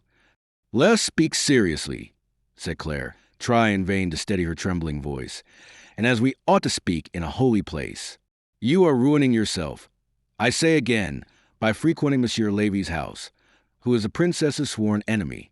Yesterday, Madame de Condé heard of it from Monsieur La Rochefoucauld, who knows everything, and she said this, which alarmed me greatly. If we have to guard against plotting by our prisoners, we must be as severe as we have been indulgent. Precarious situations demand decisive measures. We are not only ready to take such measures, but resolved to carry them out. The Viscountess's voice was under better control as she said this. She had faith to believe that God would pardon the action in consideration of the excuse. It was a sort of sop thrown to her conscience. "I am not Her Highness's knight, madam, but yours," said Knowles. "I surrendered to you alone. You know under what circumstances and on what conditions." "I did not think," said Claire, "that any conditions were agreed on. Not by word of mouth, perhaps, but in the heart.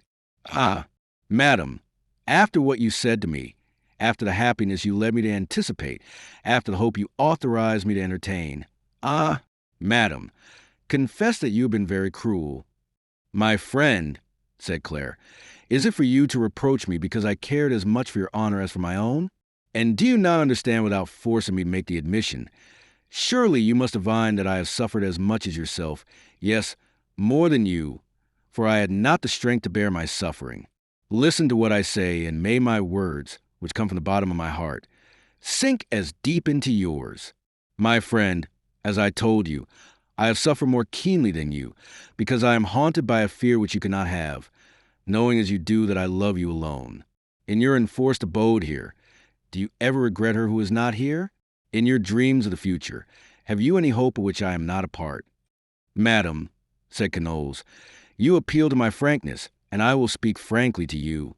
Yes, when you leave me to my sorrowful reflections, when you leave me alone face to face with the past, when by your absence you condemn me to wander among gambling hells and brothels with these beplumed idiots, when you turn your eyes away from me, or compel me to pay so dearly for a word, a gesture, a glance, of which I may be unworthy, at such times I reproach myself bitterly because I did not die in harness. I blame myself for capitulating. I suffer from regret and from remorse." "Remorse?" "Yes, madam, remorse. For as truly as God is upon that holy altar before which I tell you that I love you, there is at this hour a woman, a weeping, moaning woman, who would give her life for me, and yet she must say to herself that I am either a dastard or a traitor. Oh, monsieur, it is so, madam. Did she not make me all that I am? Had not she my oath to save her?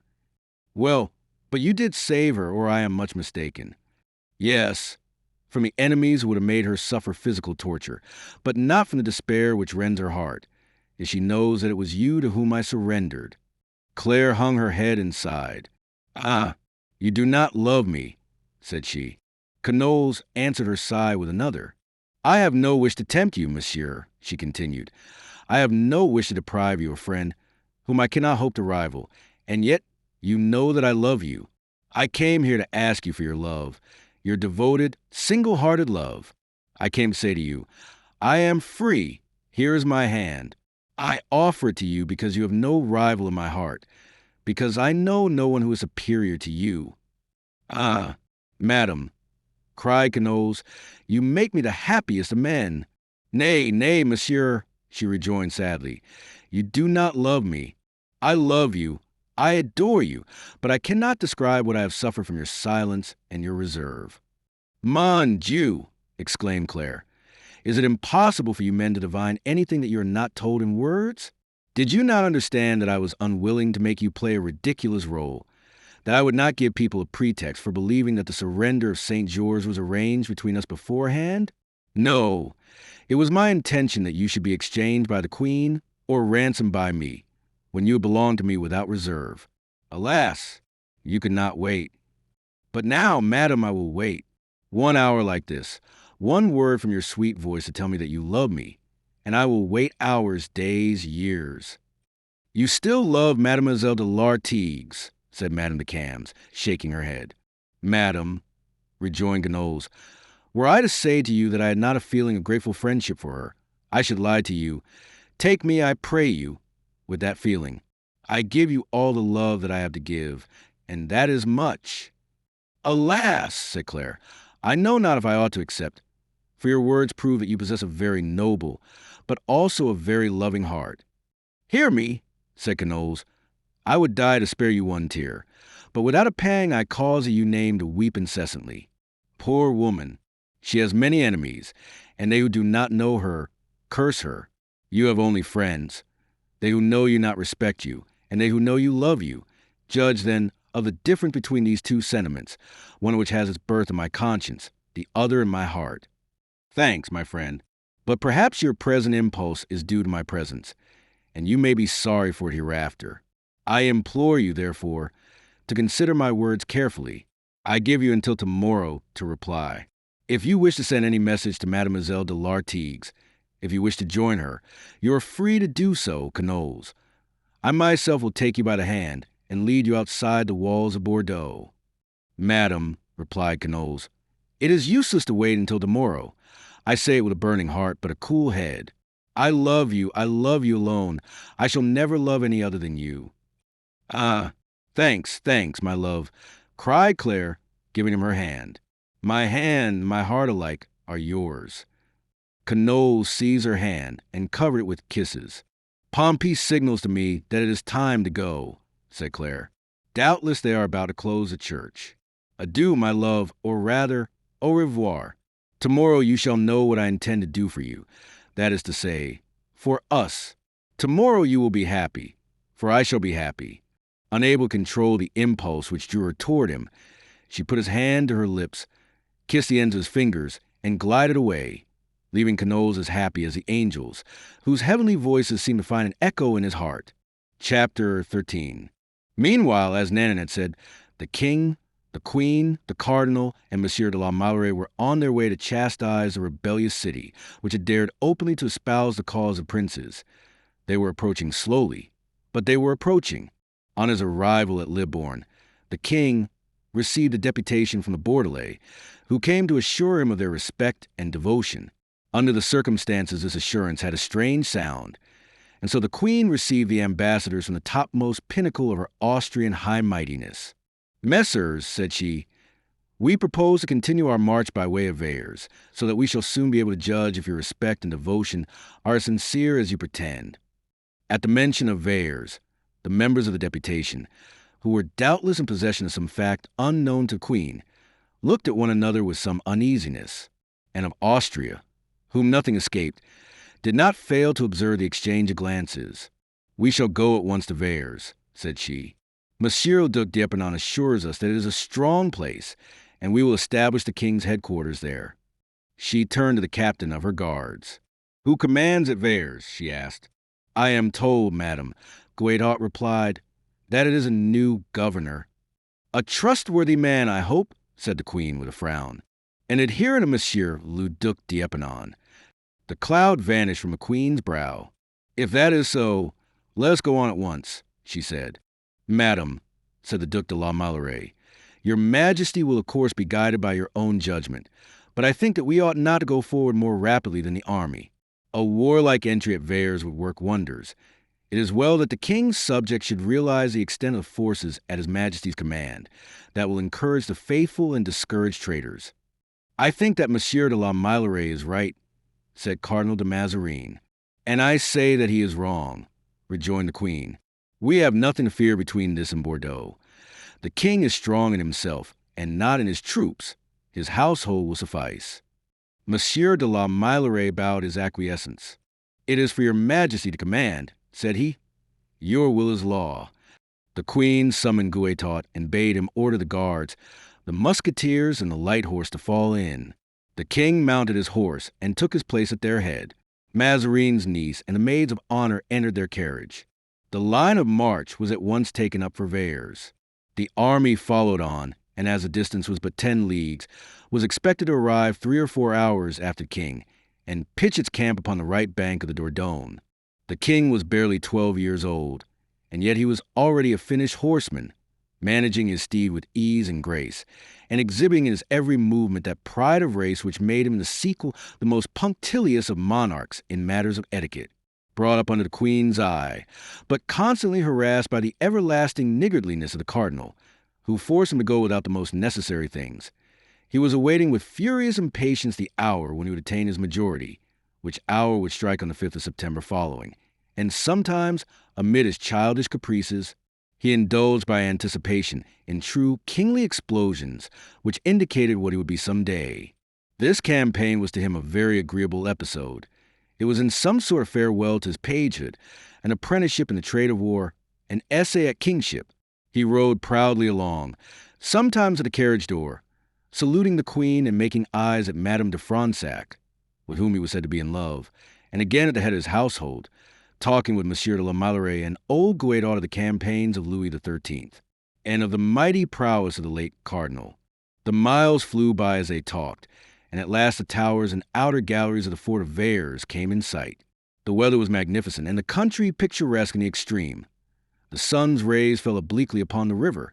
For aught there was in surroundings to indicate the contrary, they might have been riding out for pleasure. The king rode between Monsieur de la Mallory and Guédot, looking through his glass at the fort, where no sign of life could be discovered, although it was more than probable that the sentinels, who could be seen standing like statues on the walls, had discovered and reported the approach of this brilliant advance guard of the king's army. The queen's carriage was driven rapidly forward to the king's side. "I am surprised at one thing, Monsieur le Marechal," said Mazarin. "What is that, Monseigneur?" "It is my impression that careful governors generally know what is going on in the neighborhood of their fortresses, and that when the king takes the trouble to come their way, they should at least send him an escort." "Nonsense," said the queen with a harsh, forced laugh. "Mere ceremony. It's of no consequence. I care more for fidelity." Monsieur de la Mallory put his handkerchief to his face to hide a grin, or if not that, his longing to indulge in one. "But it's true that no one stirs," said the young king, annoyed at such disregard of the rules of etiquette, upon which his future grandeur was to be founded.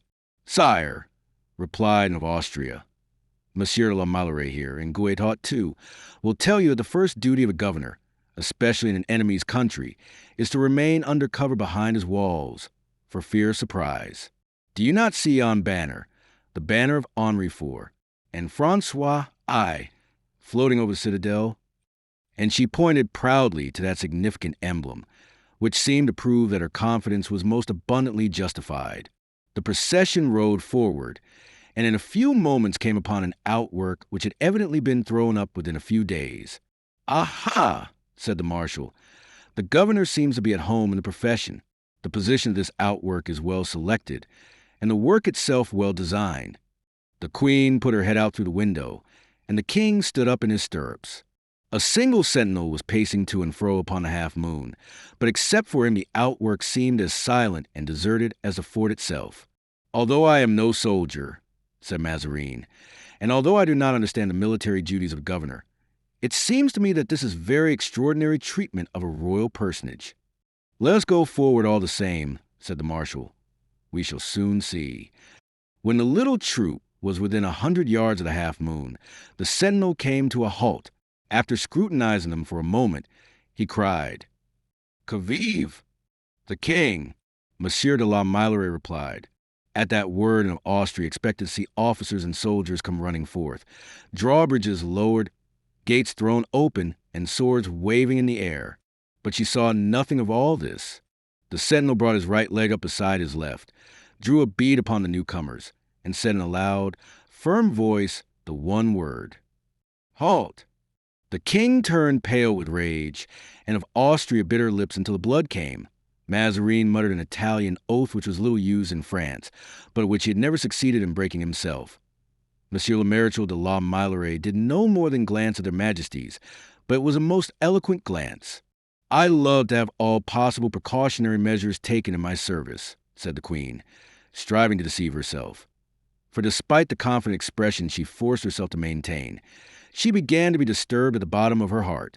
"I love respect for my person," murmured the young king, gazing with sullen wrath at the impassive sentinel. Chapter 14. Meanwhile the words, the king," repeated by the sentinel rather as a warning to his fellows and as a mark of respect, were taken up by several voices, and at last reached the fort. Thereupon a man appeared upon the crown of the ramparts, and the whole garrison gathered about him. He raised the staff of office. Immediately the drums beat the salute. The soldiers presented arms, and a heavy gun boomed solemnly. "You see," said the queen, "they are coming to their senses at last. Better late than never. Let us go on. Pardon, madam, said Marechal de la Meilleraie, but I cannot see that they are making any movement to throw open the gates, and we cannot enter unless the gates are open. They have forgotten to do it in the surprise and excitement caused by this august and unexpected visit. A courtier ventured to suggest.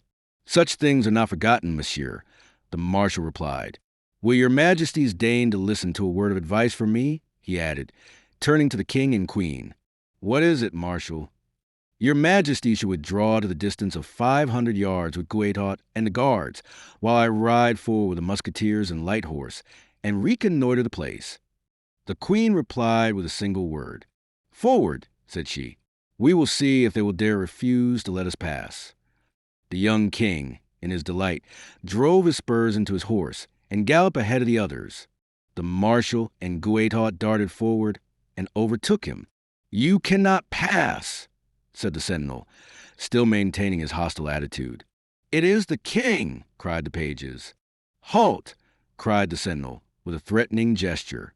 At the same moment, the hats and muskets of the soldiers assigned to the defense of the outermost entrenchment appeared above the parapet. A prolonged murmur greeted the sentinel's words and hostile demonstrations. Monsieur de la Meilleraie seized a bit of the king's horse and turned him around, at the same time bidding the queen's coachman to turn and drive back. The two insulted majesties withdrew some 700 or 800 yards, while their attendants scattered like a flock of birds at the report of the hunter's rifle. Marechal de la Meilleraie, master of the situation, left some 50 men as escort for the king and queen, and with the rest of his force rode back toward the fortifications. When he was within 100 yards of the moat, the sentinel, who had resumed his calm and measured tread, halted once more. Take a trumpet. Put a handkerchief on the end of your sword, Guétot, said the marshal, and summon this insolent governor to open his gates. Guétot obeyed. He hoisted the emblem of peace, which afford protection to heralds in all civilized countries, and went forward toward the entrenchment. Que vive! Cried the sentry. Flag of truce. Guétot replied, waving his sword, with a bit of cloth at the end. Let him approach, said the same man who had previously appeared upon the rampart of the main fort, and who had doubtless reached the outwork by an underground passage. The gate opened, and a drawbridge was lowered. What is your errand? Demanded an officer who was awaiting Guétot at the gate. To speak to the governor, he replied. I am he, said the man, who had been seen twice already. Guétot noticed that he was very pale, but tranquil and courteous. Are you the governor of Vers? Guétot asked. Yes, monsieur. And you decline to open the doors of your fortress to His Majesty the King and the Queen Regent? I regret that I must so decline. What do you demand? The liberty of messers less princes, whose captivity is bringing ruin and desolation upon the kingdom. His Majesty does not chaffer with his subjects. Alas, monsieur, we know it, and for that reason we are prepared to die, knowing that we shall die in His Majesty's service, although we seem to be making war upon him. 'Tis well, said Guétot. That is all we wish to know, with a brusque nod to the governor, who replied with a most courteous salute. He withdrew. There was no movement discernible upon the bastion. Guétot rejoined the marshal, and reported the result of his mission. Let 50 men ride at full speed to yonder village, said the marshal, pointing toward the hamlet of Isen, and bring hither instantly all the ladders they can find. 50 men rode off at a gallop, and very soon reached the village, which was only a short distance away. Now, messers, said the marshal, dismount. Half of you, armed with muskets, will cover the other half, as they scale the ramparts. The command was greeted with joyful shouts. Guards, musketeers, and light horse were on the ground in an instant, loading their weapons. Meanwhile, the 50 foragers returned with some 20 ladders. Everything was quiet within the fortification.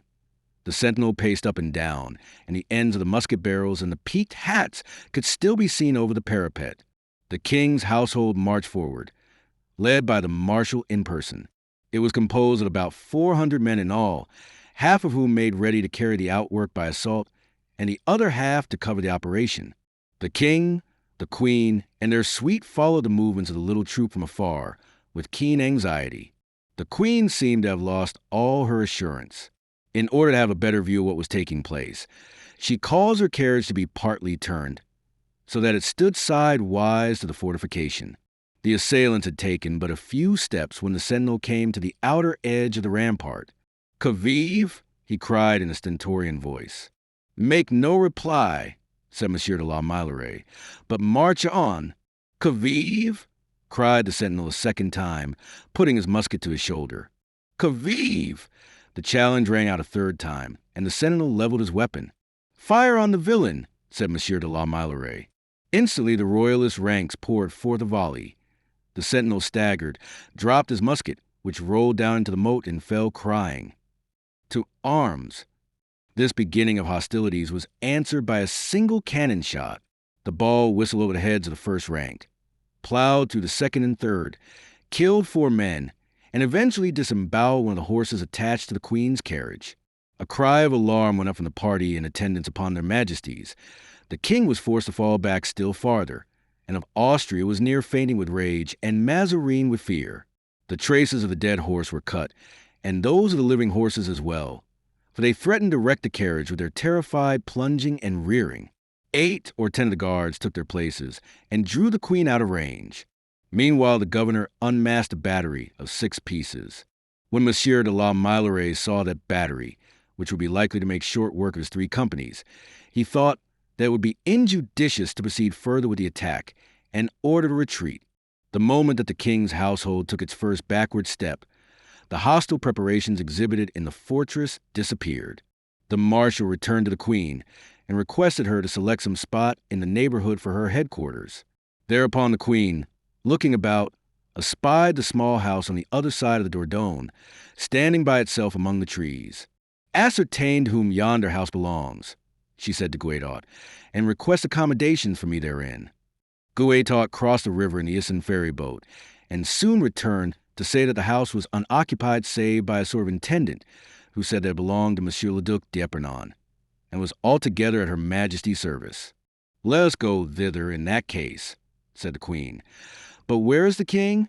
The little fellow was found to have ridden apart a short distance. He returned when he heard them calling him, and although he tried to hide his tears, it was very evident that he had been weeping. "What's the matter, sire?" the Queen asked him. "Oh, nothing, madam," the child replied, "except that some day I shall be king, and then woe to them who have injured me." "What is the governor's name?" the Queen inquired. No one was able to tell her until they asked the question of the ferryman, who replied that his name was Riccon. "'Tis well," said Queen. "I will remember that name." "And so will I," said the young king. Chapter 15. About 100 men of the king's household crossed the Dordogne with their majesties. The others remained with Monsieur de la Meilleraie, who, having decided to besiege Vers, was awaiting the arrival of the army. The Queen was no sooner installed in the little house, which, thanks to Nanon's luxurious taste, she found infinitely more habitable than she anticipated, than Guétot waited upon her to say that an officer, who claimed to have important matters to discuss with her, requested the honor of an audience. "Who is the man?" demanded the Queen. "Captain Cavaignac, madam." "Is he of my army?" "I do not think it." "Ascertain that fact, and if he is not my army, say that I cannot receive him." "I crave your Majesty's pardon for venturing to differ with you on that point," said Mazarin. "But it seems to me that if he is not of your army, that is the very best of reasons for receiving him." "Why so?" "Because, if he is of your Majesty's army and seeks an audience, he cannot be other than a faithful subject. Whereas, if he belongs to the enemy's army, he may be a traitor. At this moment, madam, traitors are not to be despised, for they may be extremely useful." "Admit him," said the Queen, "since Monsieur le Cardinal so advises." The captain was at once introduced, and presented himself with an easy and assured demeanor which amazed the Queen, accustomed as she was to produce a far different effect upon all who approached her. She eyed Cavaignac from head to foot, but he sustained the royal scrutiny with marvelous self-possession. "Who are you, monsieur?" said she. "Captain Cavaignac," was the reply. "In whose service are you?" "I am in your Majesty's service, if such be your pleasure." "If such be my pleasure? Surely." "Indeed. Is there any other service in the kingdom?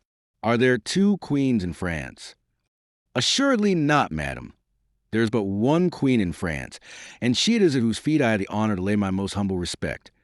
But there are two contrary opinions in France. At least, I thought as much just now. What mean you, sirrah? Demanded the queen, with a frown. I mean, madam, that I was riding about in this vicinity, and as I happened to be upon the summit of a slight eminence which overlooks the whole countryside, admiring the landscape, which, as your majesty must have noticed, is surpassingly beautiful, I thought I saw that Monsieur Richon did not receive your majesty with all the respect to which you are entitled. That fact confirmed a suspicion I had previously entertained, namely, that there are two ways of thinking in France, the royalist way and another, and that Monsieur Richon is of that other way of thinking. And of Austria's brow grew darker and darker. Ah, you thought you saw that, said she. Yes, madam. Cavaignac replied with the most innocent candor. I even thought that I saw that a cannon was fired from the fort, and that the ball with which it was loaded had something to say to your majesty's carriage. Enough. Did you seek audience of me, monsieur, only to indulge in such absurd remarks as these? Ah, you are discourteous. Was Cavagnac's meant a reflection? You shall pay the dearer for that. No, madam. I sought an audience to say to you that you are a very great queen, and that my admiration for you knows no bounds. Indeed, said the queen dryly.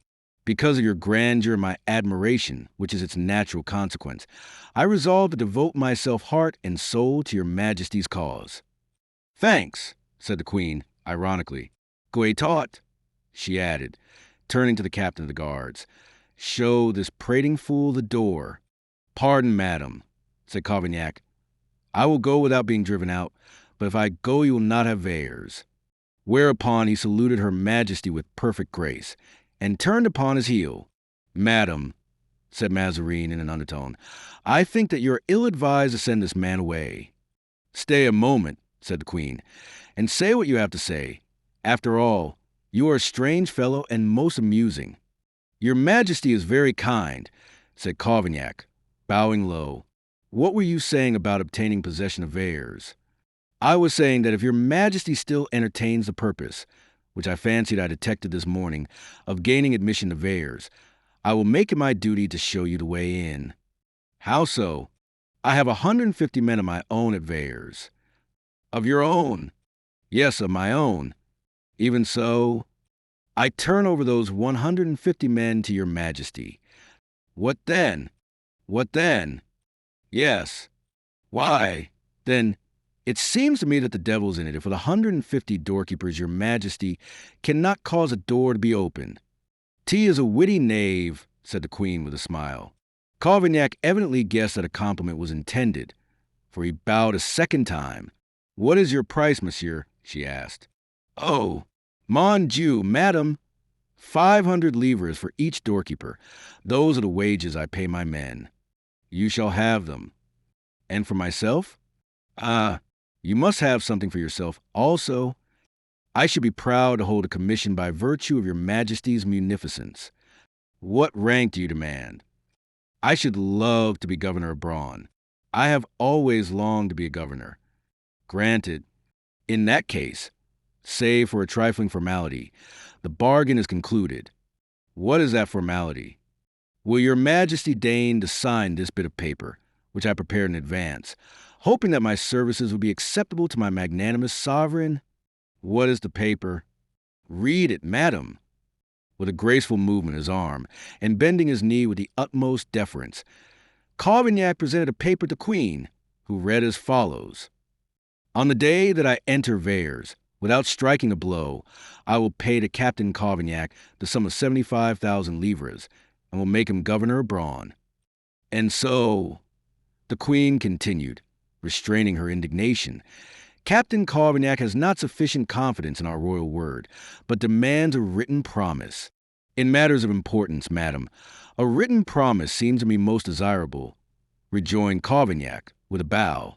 Verba volant, says an old proverb. Words fly away, and, saving your majesty's presence, I have been robbed. Insolent knave, exclaimed the queen, begone. I go, said Cavaignac, but you will not have veilleurs. Again the captain turned upon his heel and walked toward the door. And Anne of Austria, whose irritation was far deeper than before, did not recall him. Cavaignac left the room. "See to it that that man is secured," said the queen. Guaitot started to execute the order. There's a play upon words here which cannot be reproduced in translation. The same French word, voler, meaning to fly, and to steal or rob. "Pardon, madam," said Mazarin, "but I think that your majesty is wrong to yield to an angry impulse." "Why so?" "But I fear that we may need this man later, and that, if your majesty molests him in any way, you will then have to pay double for his services." "Very well," said the queen, "we will pay him what we must. But meanwhile let him be kept in sight." "Oh, that's another matter, and I am the first to approve that precaution." "Guaitot, see what becomes of him," said the queen. Guaitot went out and returned half an hour later. "Well, what has become of him?" the queen demanded. "Your majesty may be perfectly easy in your mind, for your man shows not the least inclination to leave the neighborhood. I made inquiries and found that he is domiciled at the inn of one Biscaros, within 300 yards of this house." "And has he gone thither?" "No, madam. He had gone to the top of a hill nearby, and is watching Monsieur de la Meillerais' preparations for forcing the entrenchments. That spectacle seems to possess great interest for him." "What of the rest of the army?" "It is coming up, madam, and drawing up in line of battle as fast as it arrives."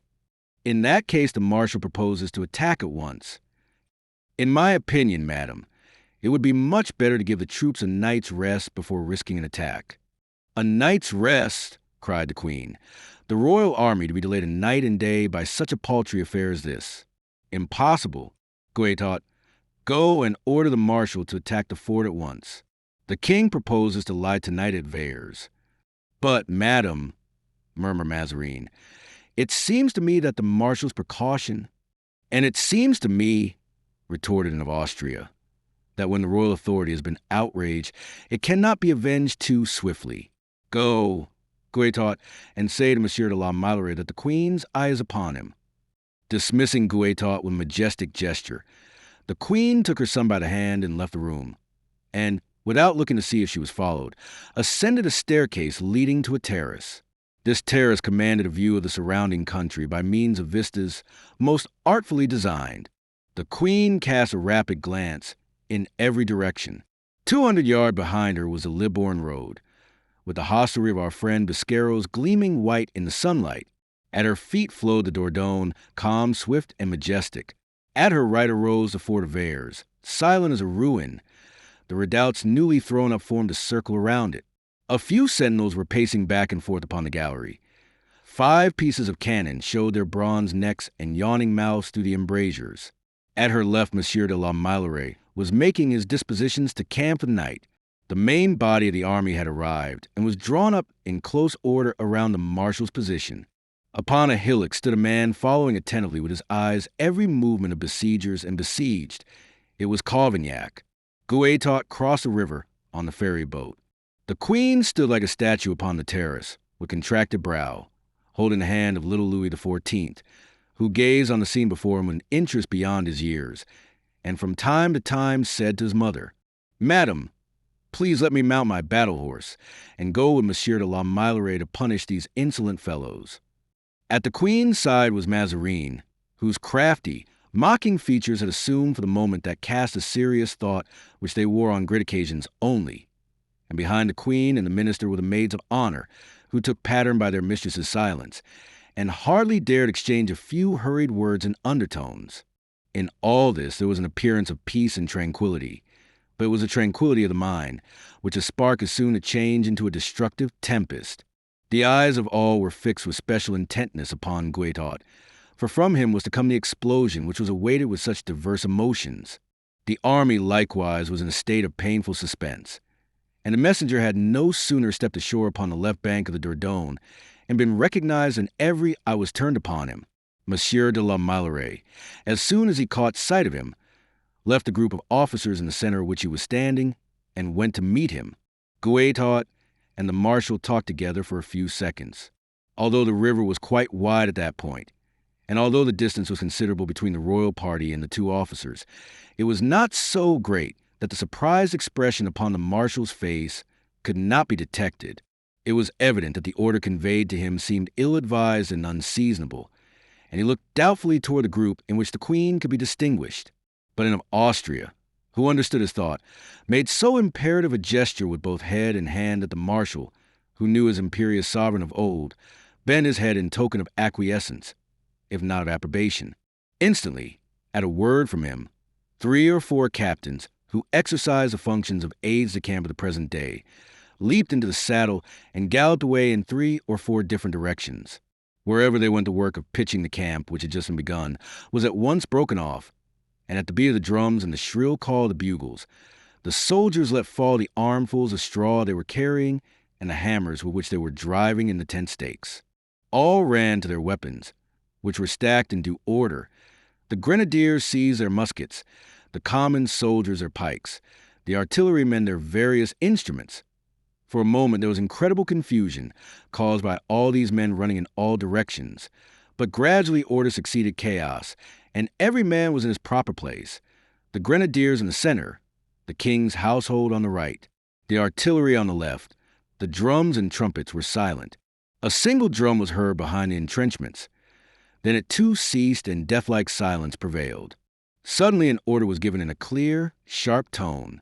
The Queen was too far away to hear the words, but she saw the troops form instantly in columns. She drew her handkerchief and waved it, while the young king cried excitedly, stamping upon the ground, "Forward! Forward!" The army replied with a shout of "Vive le Roi!"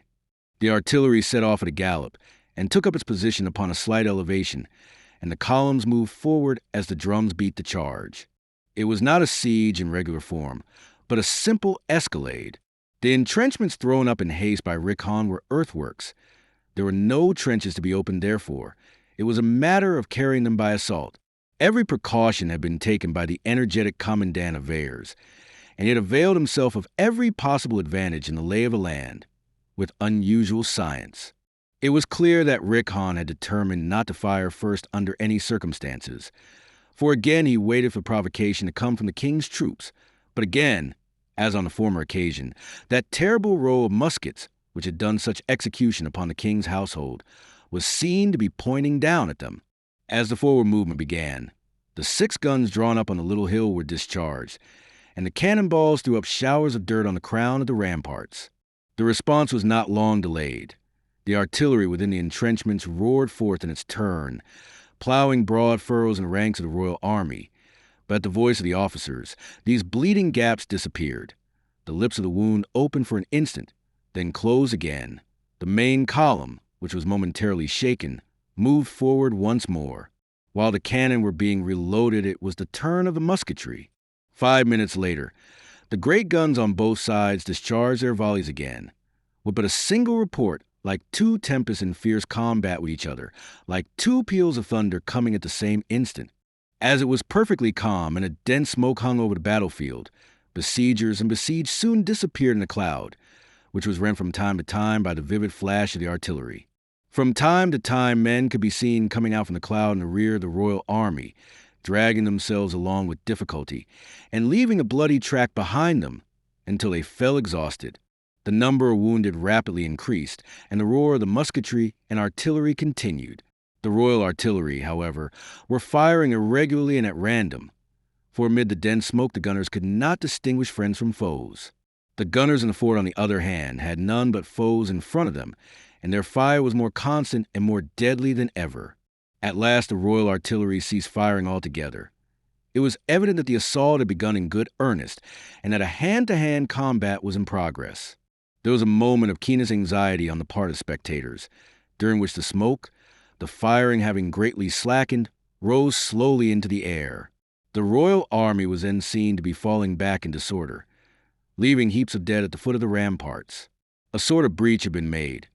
A few palisades were torn away, leaving an opening, but that opening bristled with men and pikes and muskets, and amid those men, covered with blood, and yet as calm and cool as if he were a disinterested spectator of the tragedy in which he was playing so terrible a part, stood Richness, holding in his hand an axe all notched by the blows he had struck with it.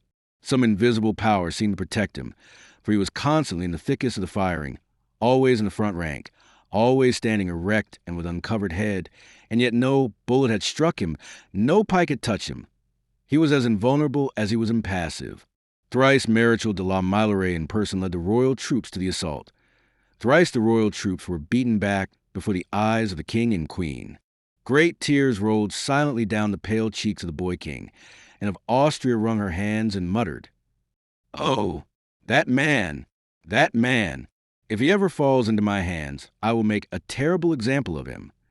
Luckily, flight was close at hand, and spread a veil, so to speak, over the royal blushes. Marechal de la Meilleraie ordered the bugles to blow the recall. Cavaignac left his post, descended the hill, and sauntered across the field toward the hostelry of Master Biscaros, with his hands in his pockets. "Madam," said Mazarin, waving his hand in Cavaignac's direction, "there's a man who for a little gold would have spared you all this bloodshed." "Nonsense," said the queen. "Monsieur le Cardinal, that is strange language for an economical man like yourself." "True, madam," rejoined the cardinal.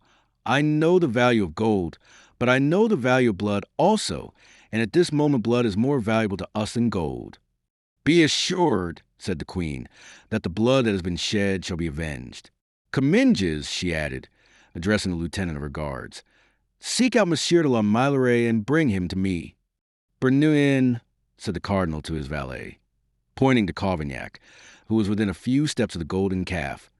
"Do you see that man?" "Yes, monseigneur." "Very good. Go to him from me, and bring him secretly to my room tonight.